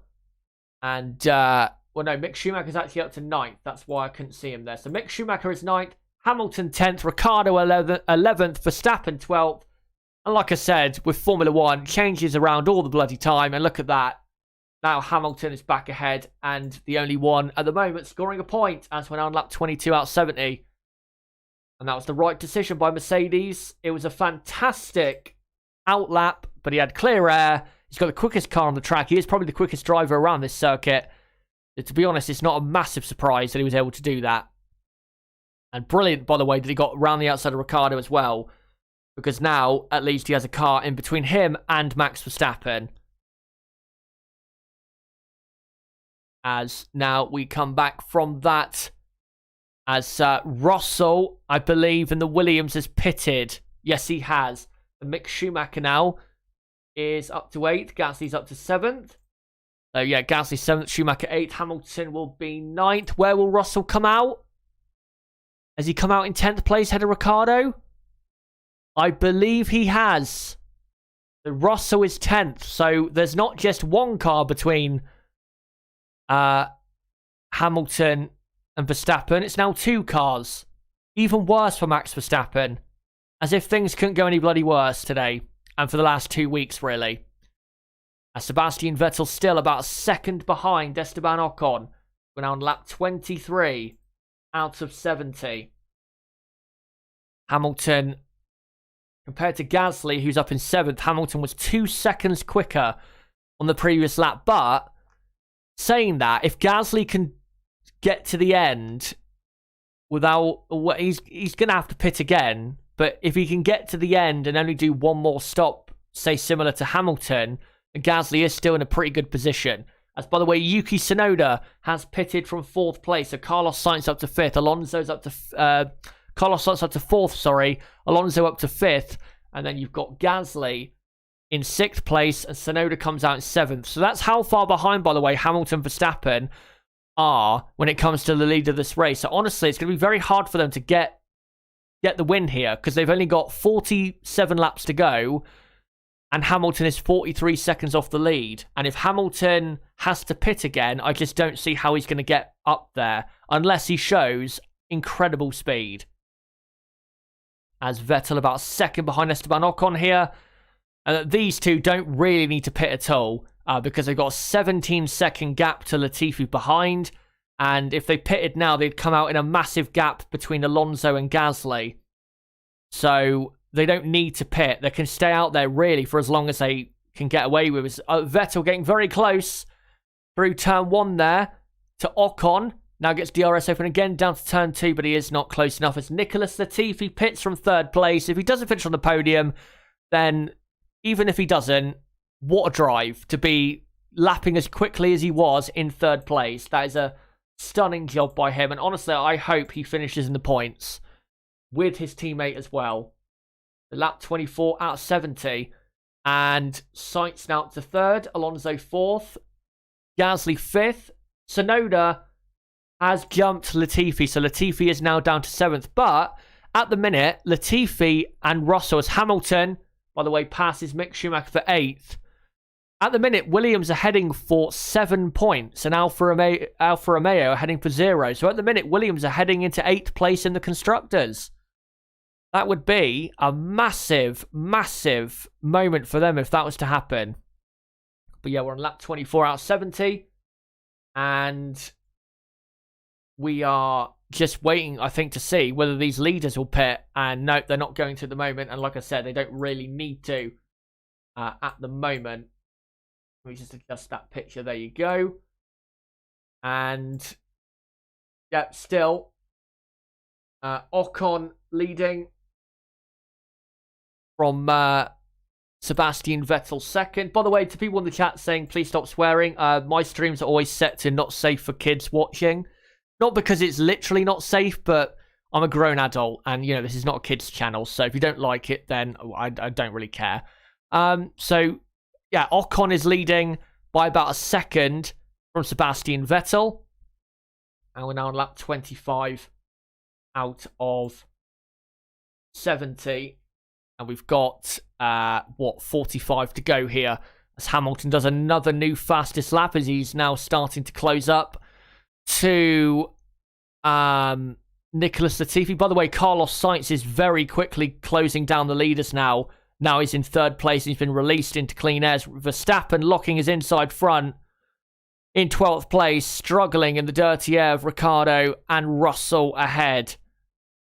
This is going horribly for Verstappen. Currently Hamilton, I mean, Verstappen would still be in the lead of the championship given the current positions.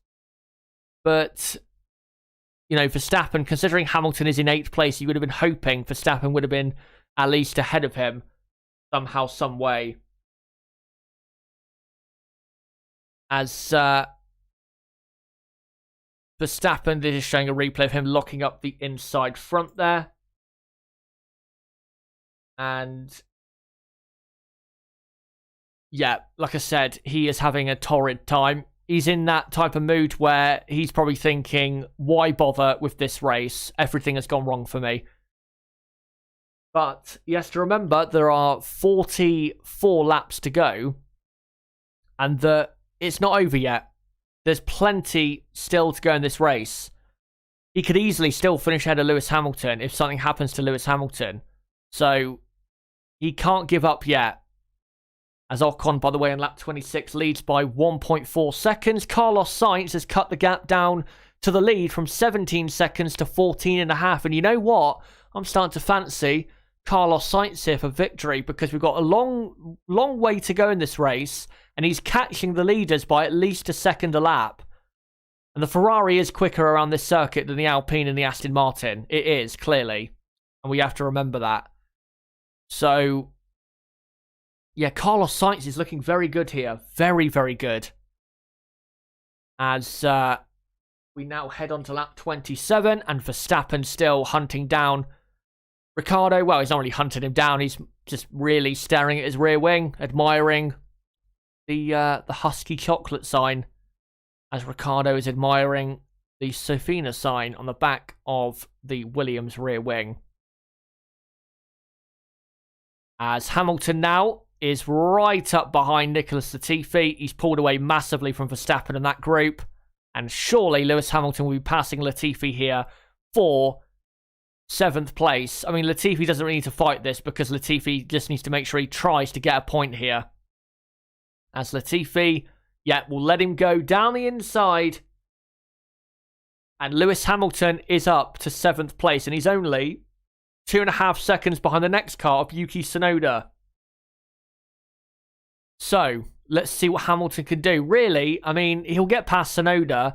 But after that, it's going to be a bit hard for him in terms of what good result he can get. Because Gasly is 10 seconds up the road. And Gasly hasn't pitted since the restart of the race. And if they both had to pit one more time, then you've got to say Pierre Gasly's looking in a good position to beat Hamilton.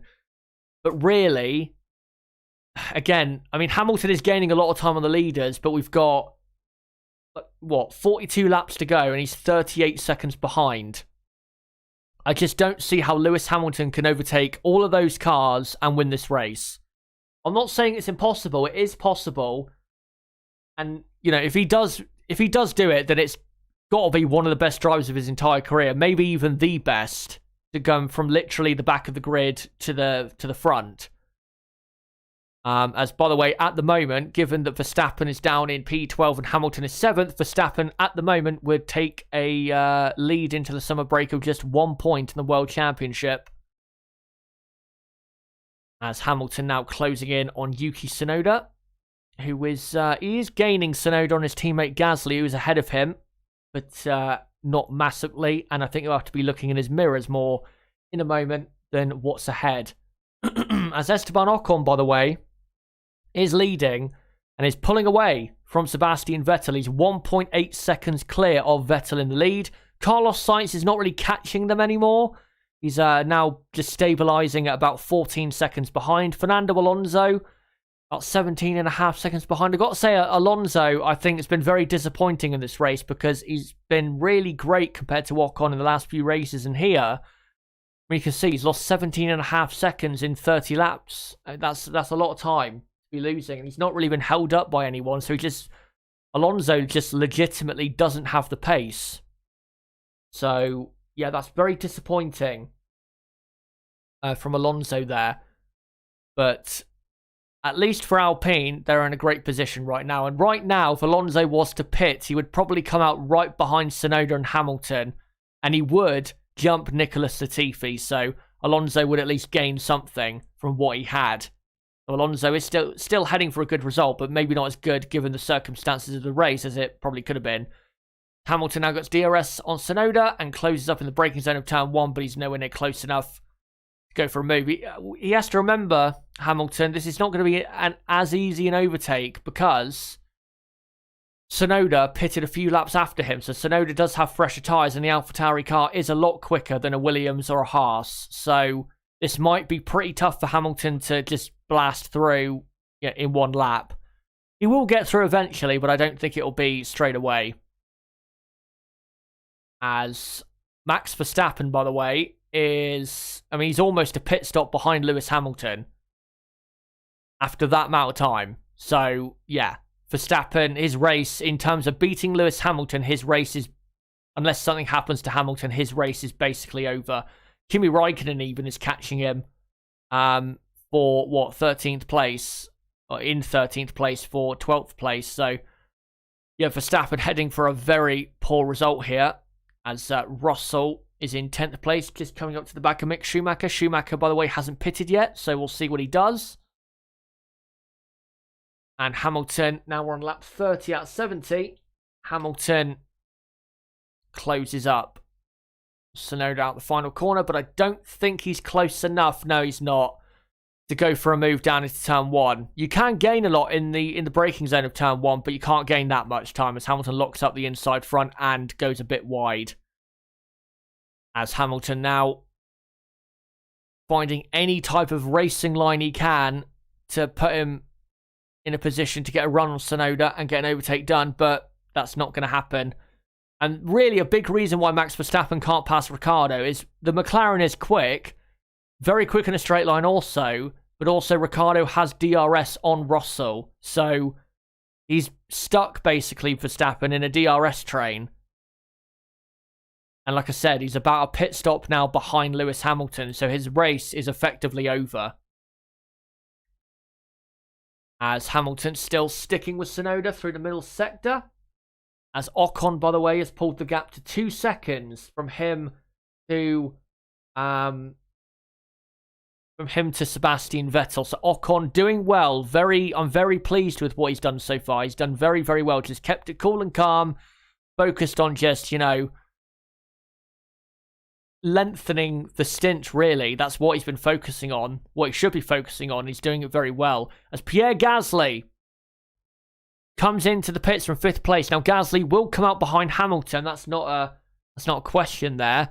Will he come out ahead of Russell, Ricciardo, Verstappen?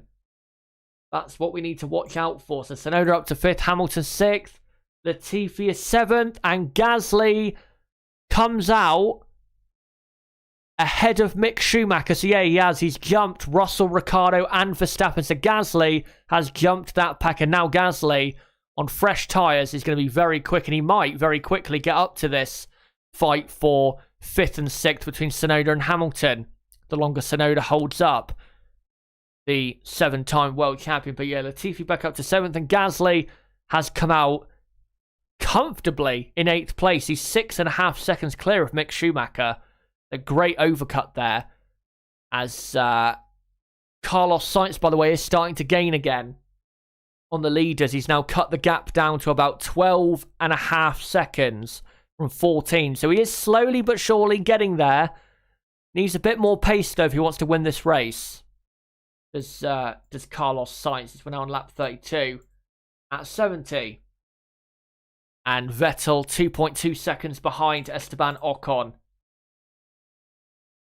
And, well, Verstappen soon will be getting lapped because he's about a minute off the lead, is Max Verstappen. So give it another 10-15 laps. And Max Verstappen, if he stays in this position, doesn't pit, he'll be getting lapped by Ocon and Vettel, which will be highly embarrassing.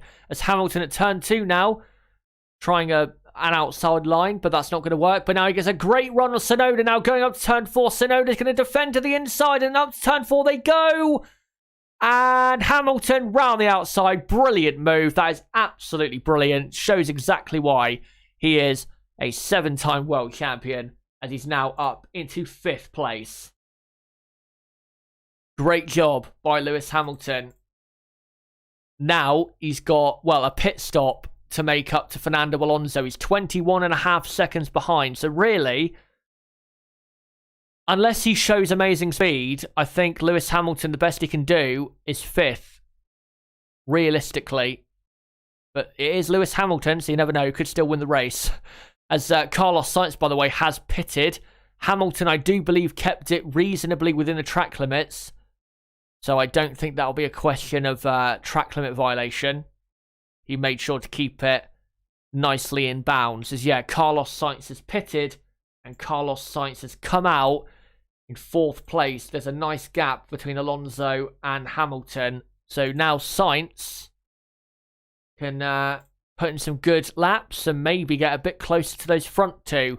We'll see, though, when Ocon and Vettel respond. They'll have to respond eventually to Carlos Sainz's lap times once lap times start getting set by Carlos Sainz. As Verstappen still stuck in the most dull train of all time, as Russell goes round the outside of Mick Schumacher now at turn 2, and Schumacher trying to hold him off, and Russell goes right round the outside. Great move by George Russell, and he is up into 9th place. And that is a net 9th place as well, because there's no one ahead of him who has yet to pit yet who will come up behind him. So Russell into 9th and looking very good. Here's Ricciardo possibly thinking of going down the inside at the chicane of turn 6 and 7. That's not going to work. And here's a replay. So yeah, got a great run out of turn 1 and used the DRS well, and great grip around the outside was used. Used very well by this man on screen, Mr. Saturday, who right now is heading for a superb Sunday result. But only for the moment. We still have half of the Grand Prix to go. You never know what could happen in the final 35 laps. As now, the next cars to pass Mick Schumacher, or at least try, will be Daniel Ricciardo and Max Verstappen. By the way, Lewis Hamilton is gaining time on Carlos Sainz. So Sainz might be under threat in a moment. As Ricciardo, will he go send it down the inside of Mick Schumacher? Yes, he will. And Mick tries to find it around the outside. I mean, he's right to do that, but Ricciardo will now get that move easily done. So Daniel Ricciardo is now up into, as Verstappen goes right around the outside of Mick Schumacher, so Schumacher might as well pit now, because he's lost basically all of the positions he could. Yeah, Ricciardo is up to 10th, Verstappen up to 11th, and Raikkonen very soon will be up to P12 in the Alfa Romeo. As we're now on lap 35 out of 70, halfway through this epic Grand Prix. And right now it is Esteban Ocon leading from Sebastian Vettel 2nd, Fernando Alonso 3rd, Carlos Sainz 4th, Hamilton 5th, Tsunoda 6th, Latifi 7th, Gasly 8th, Russell 9th, Ricciardo 10th, Verstappen 11th, Schumacher 12th, Raikkonen 13th, and Giovinazzi 14th. And the rest, Mazepin, Norris, Perez, Stroll, Leclerc, Bottas, they are all retirements from this Hungarian Grand Prix. Just want to say though, guys, don't forget to subscribe to the channel for more content like this, as the clouds, by the way, start to get a bit darker, so we'll see if the rain comes down, as, Mick Schumacher now coming into the pits. Yeah, don't forget to subscribe to the channel for more content like this, because I will be doing race watch-alongs as well as qualifying and practice 3 watch-alongs for every Grand Prix remaining in 2021. So don't forget to subscribe for that and hit the notifications bell so you're notified as to when that goes out, at the time. And as well, smash the like button on this video and share this video and channel everywhere you can. As we're now on lap 36 out of 70. And Hamilton... Oh, that's wrong. There you go. Lap 36 out of 70. And Hamilton now starting to close in on Carlos Sainz. Hamilton, though, surely will have to pit again, because I don't think Hamilton will be able to do another 34 laps on that tyre. And I think Sainz, I think, will be fine to go to the end. But Hamilton, obviously, a lot quicker, because, really, he's on tyres that are warmer than Sainz is, but also he is in a faster car and he is a better driver. That's why Lewis Hamilton is gaining still on Carlos Sainz, despite being on much older tyres. We're talking, 15 laps older tyres, I think, compared to Carlos Sainz. And at the moment, Williams, just an update on them, they are heading for 8 points. If they were to get that, they would go from 9th to 8th in the Constructors. And surely, if they were to get that, they would secure 8th in the Constructors as well, because I don't see Alfa Romeo scoring 7 points between now and the end of the season, unless we get a race like this and they really get lucky. As Hamilton continuing to close on the Ferrari. Sainz also closing on Alonso, as Sebastian Vettel pits in the Aston Martin. So here we go. The leaders now pit. Lap 37 at 70. Vettel now comes in, and the pit stop is not quick, but it's not slow. It's 3.3 seconds. And surely Ocon will have to pit, because he'll have to respond to Vettel on those fresh tyres. Undercut is very powerful at the Hungaroring, as we saw earlier on with Lewis Hamilton. So he's got to pit Ocon and make sure he nails the in-lap and nails it, getting it up to the... And yeah, Alpine telling him maximum push now, which they should. Right now, it's an Alpine 1-2 with 33 to go. As Hamilton, I think now he's getting in the dirty air, starting to struggle a bit. I mean, the Ferrari in Sector 1 and Sector 2, as we saw in the sector time data in my race preview, is pretty good. They won't exactly fly up to the back and pass him easily.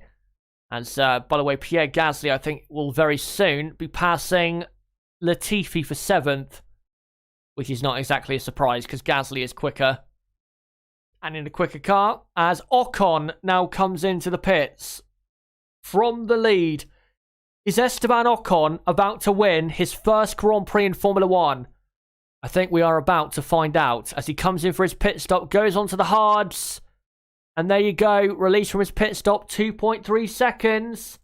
Where is Sebastian Vettel? Alonso goes through. And there comes Vettel over the crest of the hill. And I think Ocon will just about get this. Vettel, though, will get a great run through turn 1. But can he get close enough? I don't think he can. So Ocon has maintained position. And now it's Alonso in the lead, as Ocon is struggling on these cold tyres, and Vettel now getting a great run up the hill. Will Sebastian Vettel go for the move? No, he will not. Thankfully, because that could have been bad if he did that in terms of an accident. Alonso now into the lead. Alonso hasn't pitted yet. Alonso has gone very long into this Grand Prix. 35 laps since they really put on the dry tyres. So Alonso's had a very good stint, and Alonso will actually jump Tsunoda and Latifi, who he was behind before they pitted. So Alonso will come out in 5th place. Alpine heading for possibly 35 points in the Constructors, which could be the difference between a bad season and a good one. as we've seen in the past, when these races, when we get a surprise result and certain teams in the midfield capitalise and score big points, it can really make or break a season. As Vettel now, we're on lap 39. Sebastian Vettel is now closing in with DRS on Ocon. Alonso, really, I think what they'd be best doing with Fernando Alonso is leaving him out until Ocon closes up to the back of him, and then pitting Alonso so Ocon doesn't really get held up by him. They give it another 3 laps, I would say, and then Alonso probably should come in for a pit stop.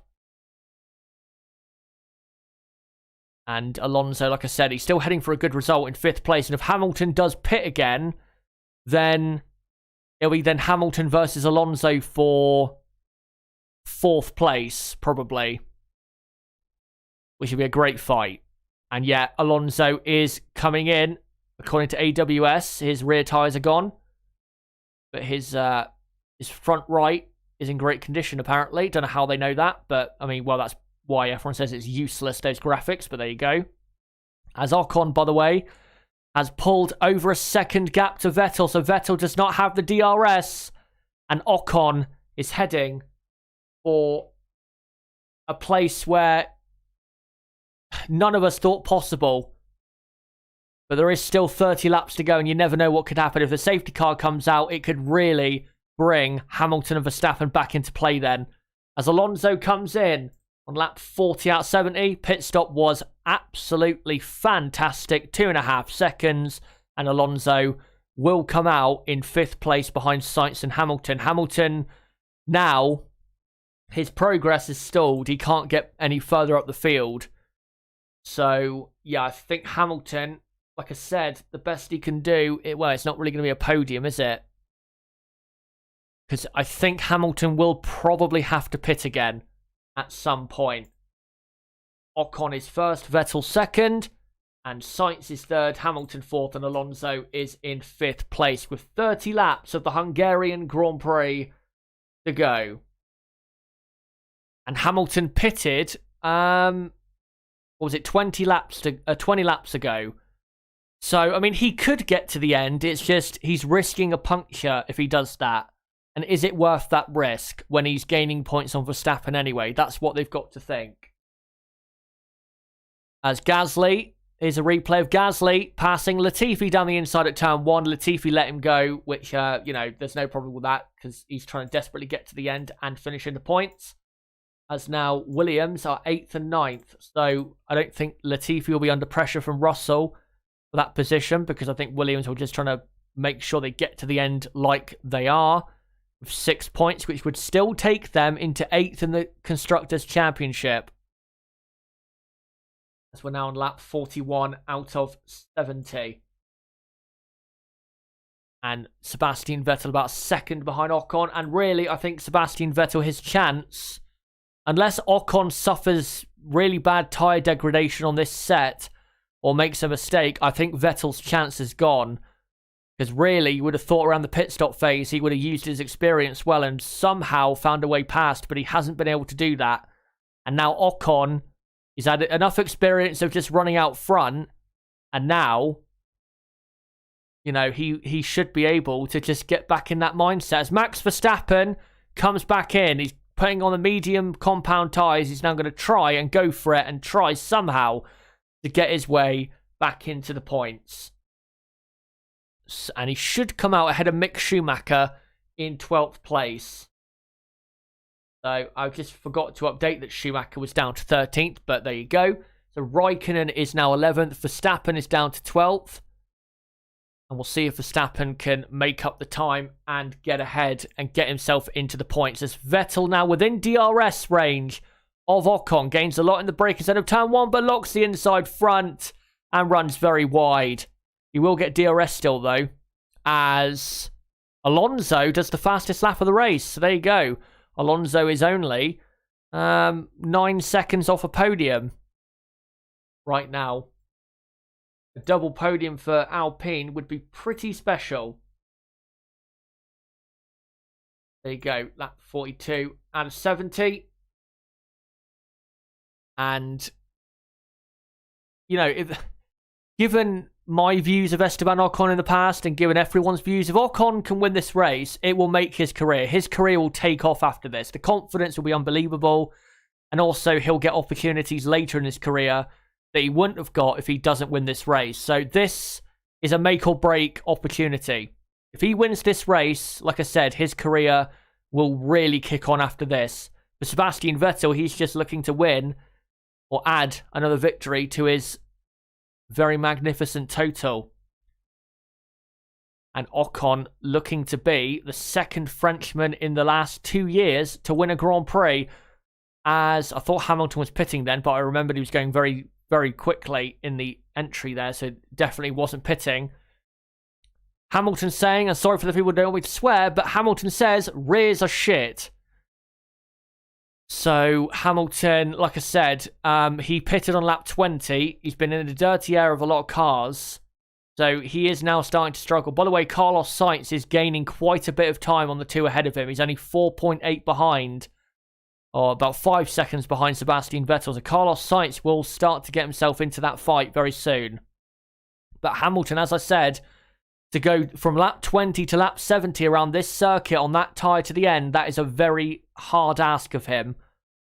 And I wouldn't be surprised if they pitted him again. Because if he pitted now, he would come out in between Tsunoda and Gasly. And really, his aim then would be to pass Tsunoda and Alonso to get 4th place, which would be a great result, and it would allow him to take the lead of the World Championship going into the summer break, and he would lead it, I think, by, because Alonso's got the fastest lap point right now, I think Hamilton would lead it by 4 points. So they've got to think, Mercedes, do they keep him out and risk losing position to Alonso, who is gaining very quickly, or do they go aggressive? If I was Mercedes, I'd go aggressive and get Hamilton in on a set of mediums and race him really to the end of this race. As by the way, I forgot to update the lap counter. So forget there was a lap 43. There is now a lap 44. As Ocon is leading by about a second from Sebastian Vettel. Carlos Sainz 4.8 behind Vettel. So about 5.8 off the lead. Hamilton only 7 tenths behind Sainz. But Hamilton may have to pit again. Alonso is in 5th. And is about 6.5 seconds behind Hamilton and gaining. And of course, Alonso has the fastest lap point. So Alpine heading not just for 35 points, but 36. As Hamilton really gaining on Carlos Sainz in the first sector, but in this second sector, he can't really get close enough. And Lewis Hamilton. I've got to say, as well, with Hamilton, I mean, he's not going to win the race today, but his drive has been phenomenal. To come from last all the way up to 4th, and if he finishes 4th, you got to say, I mean, he's not driver of the day, of course, but you'd have to say, what a drive by him to get his way all the way back up there when Max Verstappen has really struggled. And Verstappen, by the looks of it, doesn't really have as much of an excuse as maybe he did earlier, because I think his car is fully fixed now, or at least mostly fixed, and he should be able to get his way back through. As Lewis Hamilton is now on lap 45, still stuck behind Carlos Sainz. And really, I think what we're waiting for here is possible action up front, and also, will Lewis Hamilton pit again?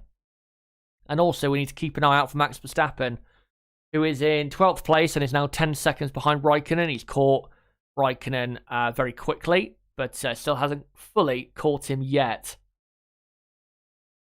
As Hamilton, just a replay of him locking up his inside front. As Sebastian Vettel still just about a second behind Ocon. If Vettel has any speed left, he's got to use it, because he's got to remain within a second of Ocon. That's the only way he's going to get a move done. He's not going to force Ocon into a mistake, clearly, because Ocon doesn't look like he's going to make one. And Vettel running so wide at turn 13, losing 3 or 4 tenths of a second. One thing, though, that will possibly play, well, it will play into Vettel's hands. There is lapped traffic ahead. Now, Ocon, I mean, he'll have experience of lapping traffic, but he won't have experience of doing it with, say, so many cars leading a Grand Prix. Sebastian Vettel will have that experience. So let's see how Ocon copes with that and if whether Ocon loses any time. There are a couple cars ahead of him. I think it's Giovinazzi and Schumacher who are 13th and 14th right now. So we'll see if he copes with the pressure there. As Ocon is losing. He's lost already probably a couple tenths on this lap. Vettel does look to be quicker than Ocon, but he just, around this circuit, it's so hard to overtake, like I said. He just can't really get a move done. Or, you know, get close enough to really get a move done here. As Vettel tries to reclose the gap to what it was, as Carlos Sainz is closing the gap still, but very slowly. It's now down to about 4.2 seconds. Alonso is closing quite quickly on Hamilton and Sainz ahead. Alonso now only 4.2 behind Hamilton. Very quick is Alonso. And surely, given that it's Lewis Hamilton ahead of him, one of his old rivals, he'll be so pumped up to catch up to the back and possibly go for a move if he can. And if Hamilton doesn't have DRS on Sainz, then that might be possible in terms of an overtake. 23 laps to go. And Ocon still holds the lead. By the way, super chat from Sam Tingy or Tingy. If I mispronounced it, sorry. It's a super chat for £3.99. Thank you very much for that. He asks, should Bottas get a race ban? Great content, mate. Thank you very much for that. Really appreciate it. I think I wouldn't give him a race ban for that incident alone. But if he does get one, it will depend on his penalty points beforehand. So if he already has a few penalty points, then he might get enough there for a race ban. We'll have to see. And if he does get a race ban, then we know who's going to replace him. No, it won't be Ross. It'll be Stoffel Van Dorn. But no, I wouldn't give him a race ban. It wasn't that bad. I've seen a lot worse. I've seen a lot worse that didn't get a race ban. And technically speaking, within the rules, they're not race ban worthy. So no, I wouldn't. As Lewis Hamilton, just to let you know, is in the pits. So Lewis Hamilton comes in on lap 48 out of 72. He is going to do what I said. He's going to try and get after Tsunoda and Alonso.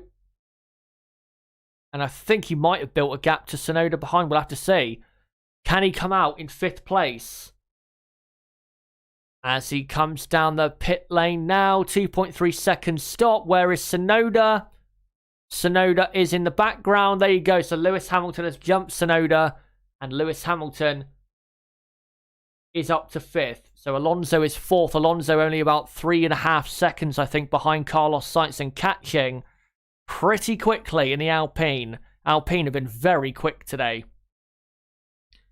Hamilton, his aim really now is podium. He's not going to win the race because he's not going to pass Alonso, Sainz, Vettel and Ocon with 22 laps to go. That's not going to happen. He's not that good. He's not inhuman. Not quite yet. So he's not going to do that. He's got 15.5 seconds to catch Alonso.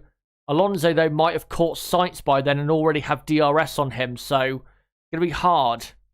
I don't think Hamilton will win this race, but I think he could get on the podium here. If he really just, you know, 1.5 seconds per lap gains on the 4 ahead of him.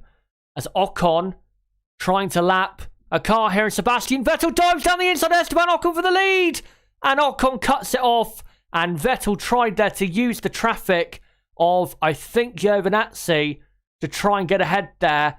And Vettel, you can see, he knew exactly what he was doing. And Ocon just about kept him behind. Good driving from Ocon to know where Sebastian Vettel was. But Vettel now only 3 tenths behind. And there is a car just a few car lengths ahead of Mick Schumacher, which will be the next car to lap. So you never know what could happen possibly there, as we're now on lap 49 out of 70. As Pierre Gasly passes Yuki Tsunoda for 6th place. AlphaTauri also heading for a good result. Not as good as Alpine, but they are heading for 14 points. And Alpine were 9 points behind. So at the minute, Alpine are going into 5th in the Constructors' Championship, I believe. from 7th. So, again, big day in the Constructors' Championship right now. Williams are still 8th and 9th, as Vettel has lost quite a bit of time on this lap. He's still going to have DRS, though, as they now come on to lap 50 out of 70. And can Vettel now? He's got DRS. Will Ocon defend?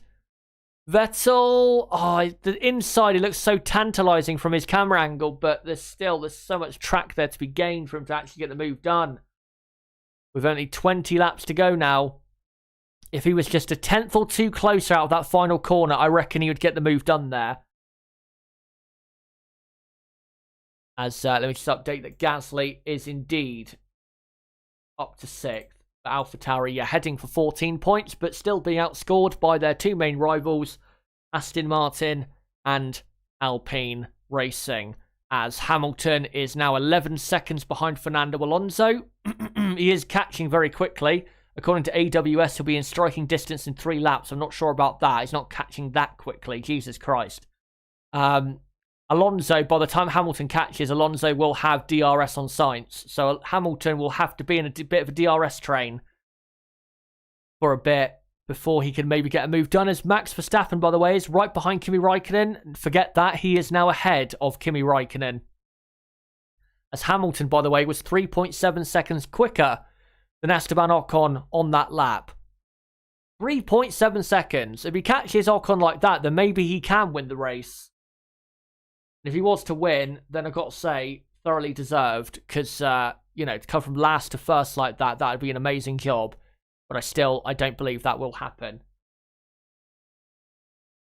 As, let me just update the Verstappen. He's up to 11th, but still, Max Verstappen heading for no points. Verstappen 1.3 seconds now behind Ricciardo. Ricciardo, though, does not have DRS on Russell, so he is now ripe for the taking, is Ricciardo, for Verstappen. As Verstappen, just a replay there from go down the inside of Raikkonen at turn 1. Raikkonen didn't really fight it because, well, there was nothing really to fight there. As now we come back from that replay and Ocon is still 1.1 seconds ahead of Vettel. And they have, thankfully, from Ocon's point of view and all of the Alpine or Ocon fans, they did lap Mick Schumacher. As now Carlos Sainz laps Giovinazzi. And Alonso now does. Alonso, though, I think gained quite a bit of time in that lapping, because I think Sainz lost a bit in the hesitation. So now Alonso, right within a second of his fellow Spaniard. If Alonso was to get a podium here, then what a result that would be, considering how slow he was earlier in the Grand Prix. As he gets the DRS open now, he's only about 6 tenths behind as they come down the pit straight, down into turn 1. Will he go for a move? He dummies for a move, as he typically does. That's a signature Fernando Alonso move, but he won't be getting a move done. But now he has the DRS, and Hamilton is already only 6 seconds behind Fernando Alonso. And Hamilton, like I said, it'll be harder for him to pass Alonso because Alonso will have DRS, so he'll have that protection down the pit straight. But will Hamilton have enough grip through the corners to just pass him anyway? That's what we need to see. As one lap, 52 out of 70. And Alonso, he can smell a podium, but it's going to be very hard for him to be able to tuck in to this particular dessert. As Sainz and Alonso come through turn 11, they've got another car ahead of them, another lapped car of Mick Schumacher, so maybe Alonso can get right back under his rear wing again, Carlos Sainz's rear wing, that is.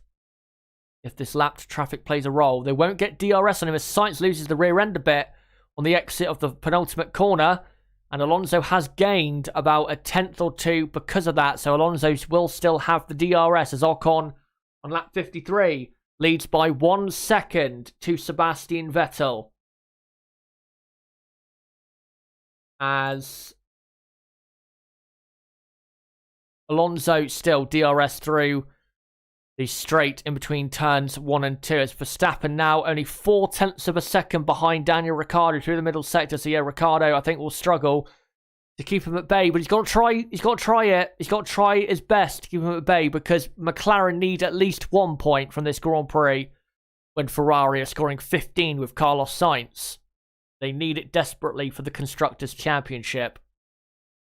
As Sainz, I think, really is now starting to feel the pressure from his compatriot behind. As Ocon should be coming through turn 11. Now he is. And he is still just about a second ahead. And crucially, Vettel does not have the DRS. As Verstappen can't get the move done on Ricciardo yet. He's going to try and get a good exit out of turn 1. Can he then get the move done down into turn 2? I don't think he will be able to. He'll try around the outside, but Ricciardo will know that he's going to go for that. But Verstappen now will get a good run through turn 3, will he? No, not quite. So Verstappen won't be able to get the move done quite yet on Daniel Ricciardo. As now on lap 54, Esteban Ocon, the gap has come down by a couple tenths. And it's only 9 tenths of a second now. Well, it was 8 tenths, now it's 8 tenths. So yeah, it's come down a couple tenths. As Hamilton now is only 1.2 seconds behind Fernando Alonso. If Hamilton's going to win, he's got to pass Alonso and Sainz within the next, say, 5 laps. If he's going to win this race. If he can't do that, he's not going to win. But this is Lewis Hamilton. Like I've said before, we've seen plenty of times him being able to make unusual strategies work. And that's normally not just what Lewis Hamilton, but that's what the best drivers do. If you give them a strategy where they've got to be their absolute best to make it work, normally the absolute best on the grid can make those work. As Hamilton closes on Alonso now. But again, Alonso, I think, just about... Or no, he doesn't. Alonso does not have DRS on Carlos Sainz right now. So Alonso is under threat quite a bit now from Lewis Hamilton. So Alonso going to have to hope he gets a good exit here from the final corner. Has he got a good exit? Oh, and don't think so. And Hamilton's got a great run now on lap 55. Down the pit straight. There's a car to the inside. And that is brilliant news for Alonso. Well, not brilliant news now because he's got a bit wide through the apex of turn 1, locked up. Hamilton now, will he go right round the outside? Lewis Hamilton round the outside of turn 2. Alonso brilliantly blocks it off. And now Hamilton will try now to get a run on Alonso up to turn 4. Can he go right round the outside? Lewis Hamilton? No, he can't. Fernando Alonso, he's not going to allow that to happen. He has too much pride to be mugged off around the outside at any corner, never mind turn 4. And he's especially not going to let Lewis Hamilton go around the outside. They might be a bit more friendly now, but there are still some very, bitter feelings probably still at bay within them towards each other from what happened earlier in their career. Probably more so, I would say, from Fernando Alonso. I don't think Hamilton probably has any, really. But definitely Alonso, given their history, will not be just letting Lewis Hamilton through here. He'll be making him work every corner to get through. As Hamilton, I don't think, is quite close enough on this occasion. As we're now on lap 56 out of 70. As Max Verstappen, by the way, is still very close behind Daniel Ricciardo, but he's not close enough to go for a move. As Hamilton, his pace now really has dropped off, and this is what I mean. Now he's in traffic. I mean, Alonso hasn't even got DRS, but now he's in traffic. He's not able to use that fresher tyres and faster car to his advantage. So Hamilton really is stuck now with 14 laps to go. And as long as Alonso can keep him behind in the first sector, then he won't be getting past, obviously, in Sector 2 or Sector 3. As Hamilton's going to try his best to get close enough through Sector 2, but he's losing a bit of time. He's about a second behind Alonso in this sector. As Vettel, by the way, is 1.3 seconds behind Ocon. So Ocon looking comfortable out front at the moment. But there is still 14 or 13 pretty much laps to go of this Hungarian Grand Prix. As Carlos Sainz is stabilising himself in third place. Alonso is 4th, Hamilton 5th, and then you've got Gasly 6th, Tsunoda 7th. Latifi is 8th and 15 seconds clear of Russell. Latifi, I think, is probably someone who would probably be up there for deserving driver of the day, because what a drive he's had. And then Russell is doing very well in 9th to keep Ricciardo at bay, as Hamilton now gets a run on Alonso down to turn 2. And Hamilton right round the outside. Will he get the move done? No, Alonso blocks him off yet again. Brilliant defensive driving from the Spaniard. The 40-year-old who still has plenty of fight left in him. Oh, Hamilton, he tried it then, but Alonso was like, no, you are not doing it. You're not going around my outside. Alonso, like I said, even though Hamilton is in a faster car, because of the history between these two, and because it's Fernando Alonso, he will not allow, at this point of the race, himself to be just mugged off. We're so close to the end. He will not allow himself to be mugged off in the fight for 4th and 5th, and possibly even 3rd as well, if Carlos Sainz can come a bit closer towards them. And then Hamilton, just to replay, he tried to go around the outside Hamilton, but yeah, Alonso was like, no, not happening. As now Hamilton, in the dirty air of Alonso, is just, not really lapping any quicker than the leaders. He's lapping about the same speed as the leaders. As DRS again on Fernando Alonso down to turn 1. As long as Alonso gets clean exits, he should be fine. And he's got a clean-ish exit from turn 1. Hamilton, I don't think, will send it into turn 2.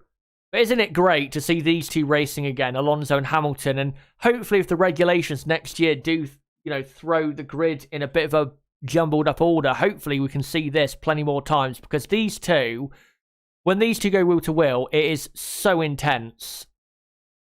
And obviously historic. They were going wheel to wheel since 2007. And yeah, it's just a fantastic battle. And Alonso, at the moment, is still in 4th place. As Carlos Sainz, it appears, is losing time now to Alonso and Hamilton. So it appears Alonso is starting to rein him back in. As Verstappen, by the way, still stuck behind Daniel Ricciardo in P11. And at the moment, as it stands, Lewis Hamilton will take the lead of the World Drivers' Championship by 3 points. That's all it will be going into Spa in a month's time. As Verstappen is going to try it round the outside of Ricciardo at turn 2. But Ricciardo, like I said, he knows that one well. He's done that one before. And can he get a run up to turn 4? No, he cannot. As Hamilton locks his inside front through turn 1. And he is not close enough, I don't believe, to Alonso. No, he is not. As we've got just 11 laps to go now. Lap 59 out of 70. Can Esteban Ocon hold on for his first ever win? Can Sebastian Vettel get another race win? Can Ferrari get their first win since 2019? I mean, to be honest, I don't think Ferrari are going to win this race, but you never know. This race has been pretty unusual. I think we have to say that. But Ocon, at the moment, he's looking good. Like I said, for his first Grand Prix victory in Formula 1. Like I said, when you win a race, once you win your first race, your career does transform into a completely different thing. As Sainz only about 1.3 seconds clear of Alonso, who is about 7/10 clear of Hamilton, who is still very close behind Fernando Alonso for 4th place here. As Hamilton closes in, will he go for the move down the inside? No, he's not close enough, but maybe he can get a good run. And Alonso goes a bit wide through turn 1, but Hamilton doesn't really get that great of a run through turn 1. Will Alonso defend? Yes, he does. And Hamilton, will he go around the outside this time? He tries to. Alonso's so smart, though. He knows exactly where to position his car. Done it thousands of times before. And he does it yet again on the run up to turn 4. As we're now 10 laps to go here in Hungary. And remember, the Alpine team, who are based at Enstone, the last win for the Enstone team was 2013. The 2013 Australian Grand Prix, with Kimi Raikkonen when they were Lotus. Alpine as a name has never won a Grand Prix.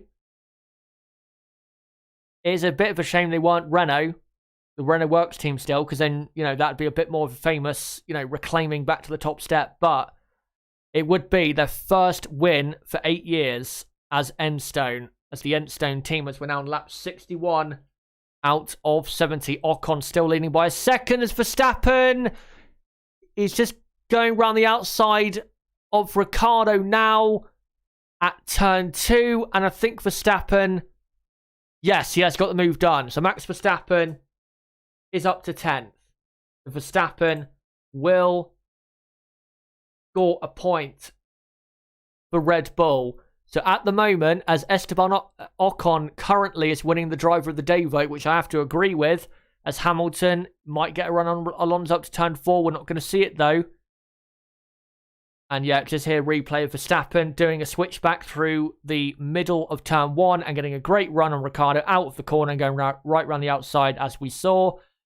Yeah, right now, Lewis Hamilton would still lead the championship going into the summer break, but only by 2 points now that Verstappen is into a points-paying position. But if Verstappen gets another position, it will only then be 1 point that Hamilton will lead the championship by going into the summer break. And how amazing would that be? 1 point separating Hamilton and Verstappen going into the summer break.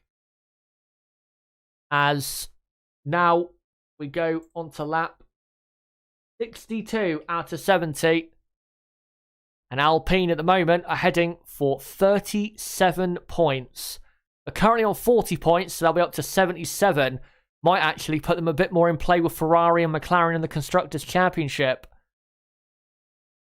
As Hamilton trying everything he can to get close enough to pass Alonso, but Alonso too wily an old fox to let that happen, as Alonso is about 1.2 seconds behind Carlos Sainz. Closing is on Sainz, but just not able to get within DRS, which if he got within DRS of Carlos Sainz, that would give Alonso a bit of a safety net down the pit straight to avoid Hamilton closing in. As Vettel is now, he was within a second just then through the middle sector. Now it's gone back up to 1.1 seconds though. It's literally thousandths of a second, hundredths of a second separating Ocon from winning the race to finishing in second here. As Hamilton trying everything he can. I mean, Hamilton, he's not going to win the race because even if he passes Alonso, I think he'll have a bit of trouble passing Carlos Sainz, given that Hamilton's tyres have been worn out quite a bit now. But Hamilton has got a fantastic run on Alonso out to the final corner on lap 63. Alonso defends to the inside. Will Hamilton go right around the outside? Now Hamilton is going to try a switch back. Alonso, though, will break in the middle of the apex to hold Hamilton up, which he does brilliantly. Alonso defending so well. Hamilton now round the outside of turn 2. Alonso covers it off. This is brilliant from Fernando Alonso, as now Hamilton will try around the outside for turn 4. Willie Alonso defends to the inside. Hamilton, slight contact.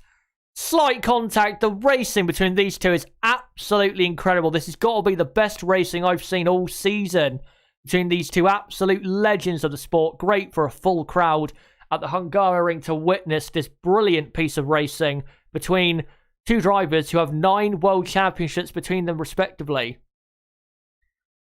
As Hamilton will try everything, surely, to get past. As Verstappen, by the way, now within a second of Russell for 9th place. As Alonso is a replay. Alonso's just so smart. He knows exactly where to position his car, how much throttle, how much brake to use. He's just so great.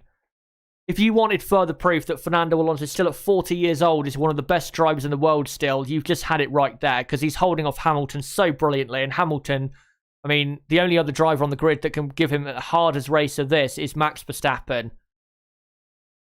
As Vettel has now, he's within a second now. Vettel is only 6 tenths behind now on lap 64 out of 70. As Hamilton still behind Fernando Alonso through turn 1 and turn 2 as well. So Hamilton Not going to get a move done, but can he through turn or up to turn 4? Can he go for a move? No, just not close enough, as Alonso has now raced into second of the driver of the day poll, which I'm not surprised by because his defensive driving here is absolutely supreme. It is of a Hall of Fame level to keep behind someone who's easily, of course, Hall of Fame, as Vettel has dropped a bit behind in this middle sector.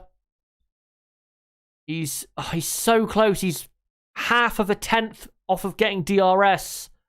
That's how close the margins are between victory and first of the losers.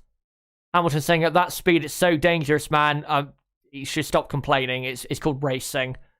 As Ocon and Vettel now come through the final corner, and Ocon is still in the lead with about, 6 complete laps to go.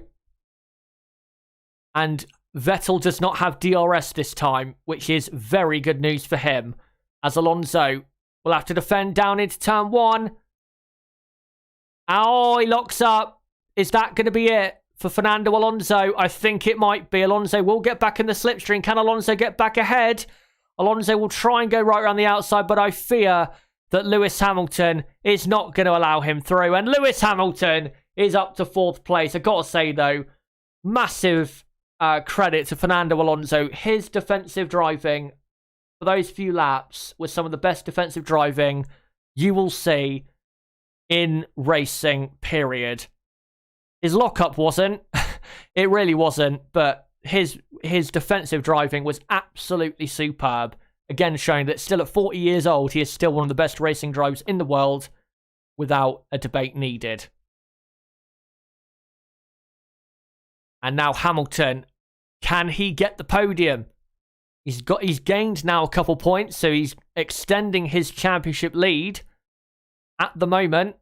Now can he pass Carlos Sainz, the 3rd place? The Ferrari is slower down the straights than the Alpine. There's not a massive difference between the two. Sainz and Hamilton down the Sainz and Alonso, down the straights. But can Hamilton get the move done here? Has he got the DRS open? Yes, he has. As Sainz defends to the inside, kind of on the middle of the track. Hamilton trying to go right around the outside. Now lap 66 out of 70. And Sainz holding the inside. And Hamilton, will he now try the outside line of turn 2? Yes, he will. But Sainz is carefully placing his car. But Hamilton will get a great run through turn 3. Up to turn 4. Can he get close enough, Hamilton? Nope. He cannot. Hamilton, really, this is the only position he can get because ahead of Sainz is 8 seconds to Vettel. He's not going to catch that. So really, this is the best Hamilton can do. If he can pass Sainz, then he's done the best he can do in this race. You've got to say still, phenomenal drive from Lewis Hamilton to get from the back of the grid after that horrible strategy call from Mercedes to 3rd place if he does get it. As Ocon leads by 1.4 seconds, now 1.5, almost 1.6, ahead of Sebastian Vettel as they're about to come up and lap Daniel Ricciardo, who I think has pitted in the McLaren because he's very far back from Verstappen now, 15 seconds. McLaren heading for a miserable result here. And yeah, Hamilton all over the back of Sainz out the final corner with 3 laps to go. Surely Hamilton going to move done down the inside to turn 1. Sainz will try and hold it around the outside, but he's not going to do so. And Lewis Hamilton, as Alonso now laps Ricciardo as well. Lewis Hamilton, as Sainz, will he try to go around the outside? Or is Sainz, he's going to try it right around the outside of Lewis Hamilton, but no, he's not going to get it done. Surely not. And Lewis Hamilton is up to 3rd place, and surely that is the best he can do. He is human after all. Lewis Hamilton up to 3rd. And as it stands, as Alonso, I think, has one driver of the day, which I disagree with because I think Ocon should win it because Ocon has been the best driver from that team. But Lewis Hamilton, with Verstappen in 10th, Lewis Hamilton is heading right now into the summer break with a championship lead of 7 points.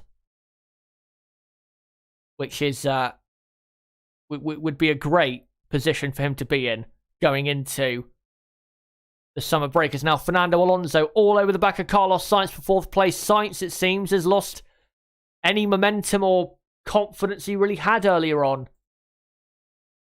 As we're now on lap 68, and Ocon is 1.5 seconds clear of Vettel. And I think Vettel is not given up, but he knows passing Ocon is nigh on impossible now. As Alonso, open DRS, gets close, but not close enough as Raikkonen passes Ricciardo. I think Ricciardo has really bad tyre wear. I think that's why Ricciardo is falling back, because Raikkonen has just passed him for 11th place. But we have 2.5 laps to go. Hamilton is gaining a lot on Vettel, but he's not going to gain 7.5 seconds to Vettel in 2.5 laps. Like I said, he is human. As Alonso, time on this lap, he's going to be right with Vettel by the end of the race. As Ocon rounds the final corner, and Esteban Ocon begins the penultimate lap of the Hungarian Grand Prix. Can he win for Alpine? What a result this would be. He got his first podium at the end of last season. And surely he is heading for his first race win in Formula 1. As Hamilton continues to close down in third. Carlos Sainz still under pressure from Alonso, who's right behind in the battle for fourth and fifth. Gasly still sixth, half a minute behind this pair. And then Tsunoda about a pit stop behind Gasly. And then Latifi, by the way, is in 8th. Russell in 9th. Verstappen 10th. The Williams are still heading for those all-important 6 points that would put them from 9th up ahead of Alfa Romeo to 8th in the Constructors' World Championship. As Sainz and Alonso enter the second sector, and Ocon and Vettel, of course, are way ahead in this sector, as Pierre Gasly has pitted to go for the fastest lap, which will help Max Verstappen in the World Championship. It will take, of course, a point away from Hamilton if Gasly can get the fastest lap point there, as Hamilton has took a lot of time out of Vettel on this lap. As now, Esteban Ocon, I think in just a moment, will be starting the final lap of the Hungarian Grand Prix. And yes, he does. We are now on the final lap here in Hungary. Esteban Ocon leading by 1.4 seconds to Sebastian Vettel. Hamilton in third, closing down massively on the top two. But surely it is too late to deny those top two, first and second. As Alonso, his last chance to pass Carlos Sainz, I think, has gone. And I don't think he has enough grip and speed to pass Sainz now. As now we should be seeing Esteban Ocon's car. And there you go, Ocon coming through the middle sector now into the turn 6-7 chicane. Brilliant drive, great weekend. A new chassis is why he was so much better this weekend compared to the weekends before, and why out-qualified Fernando Alonso. And you've got to say the reason why he's won, surely, the Hungarian Grand Prix. A great drive, and even though I have had criticism over the past, his drive today has been absolutely fantastic, and he thoroughly, thoroughly deserves it. He has not made one mistake. He has been absolutely brilliant, smooth, consistent, exactly what you need to be if you're going to win races in Formula 1. As Esteban Ocon rounds the final corner. And for Alpine, Esteban Ocon wins the Hungarian Grand Prix. It's his first win in Formula 1. Sebastian Vettel finishes in second. Lewis Hamilton finishes third. And Hamilton will take the championship lead by either 6 or 7 points. It depends on Pierre Gasly and whether Gasly can get the fastest lap of the Grand Prix. Carlos Sainz will finish in fourth. Alonso 5th. And then it should be Gasly 6th, Tsunoda 7th, Latifi 8th, Russell 9th, Verstappen 10th, and then Raikkonen, Ricciardo, Schumacher and Giovinazzi. The rest of the order, let's just make sure they all come through though. But great job by Esteban Ocon. He led pretty much every lap since that restart. A fantastic drive from Ocon, and like I said, he thoroughly deserves it. He's been brilliant all weekend. And I hope that he has the best summer break possible with that. That is a brilliant drive by him. As yeah, Raikkonen, Ricciardo, Schumacher and Giovinazzi, the lapped cars have finished. Just waiting for Gasly, Tsunoda, Latifi, Russell and Verstappen to finish. And yep, Gasly gets the fastest lap. So Hamilton will lead the championship by 6 points going into the summer break. Now we wait for Yuki Tsunoda to cross the line. And Tsunoda 7th. Now we wait for the Williamses. Latifi finishes 8th. Russell 9th and Verstappen 10th. Brilliant by Williams. They're up to 8th in the Constructors. They're no longer shit. Brilliant by Williams. I gotta say, Latifi deserves a massive shout out. What a drive. 8th place. Hopefully that shut up some people saying he was a shit driver. Brilliant drive. Great race. And like I said, a brilliant drive from our race winner, Esteban Ocon. And I'm just going to quickly, before I come off, I'll just let you guys know what I rate this race out of 10. And also my driver of the day. So driver of the day has got to be Esteban Ocon. Great drive. Just, like I said, no mistakes. Consistent, smooth. Absolutely brilliant. Other mentions, though, Sebastian Vettel, Alonso, Latifi, Russell. I think they've got to be mentions as well for driver of the day. And out of 10, I would rate this race, say, a 7.5 or an 8. Probably, I'm going to say an 8 out of 10. I really enjoyed that Grand Prix. It was a good Grand Prix. And the racing between Alonso and Hamilton was truly superb. Absolutely brilliant. I can see some of you guys are rating it a 9 out of 10 even for this Grand Prix. And let's just see what you guys are saying. Yeah, Ocon driver of the day. Dexter Hall saying 8.5 out of 10. 7 out of 10 there. 7.5 for Ruxford.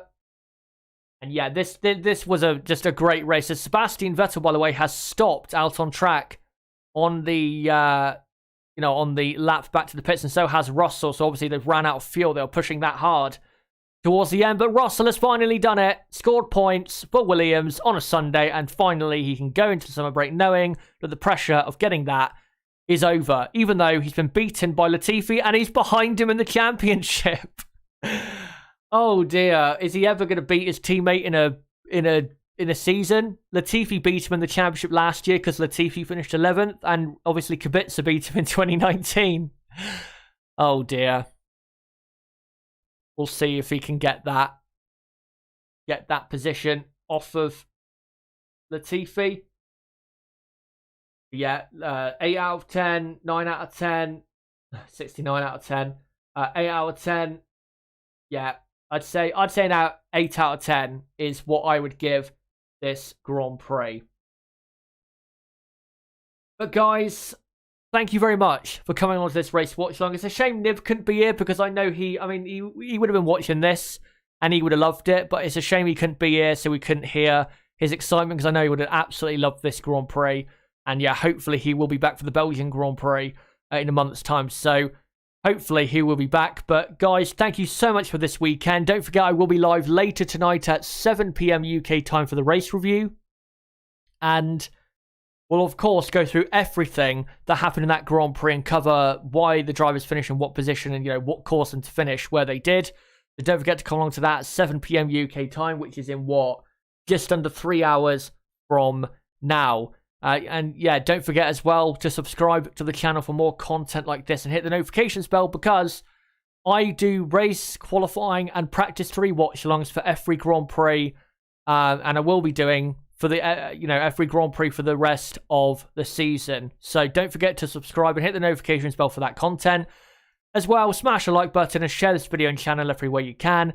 Be great if you did as well. Don't forget as well to join our Discord server, link below in the description. Great place to join our great growing community and also great place for notifications for my videos and streams. But guys, thank you for what has been a mental Hungarian Grand Prix with an amazing result. And until my race review later tonight, it has been me, Chazza HD. Goodbye.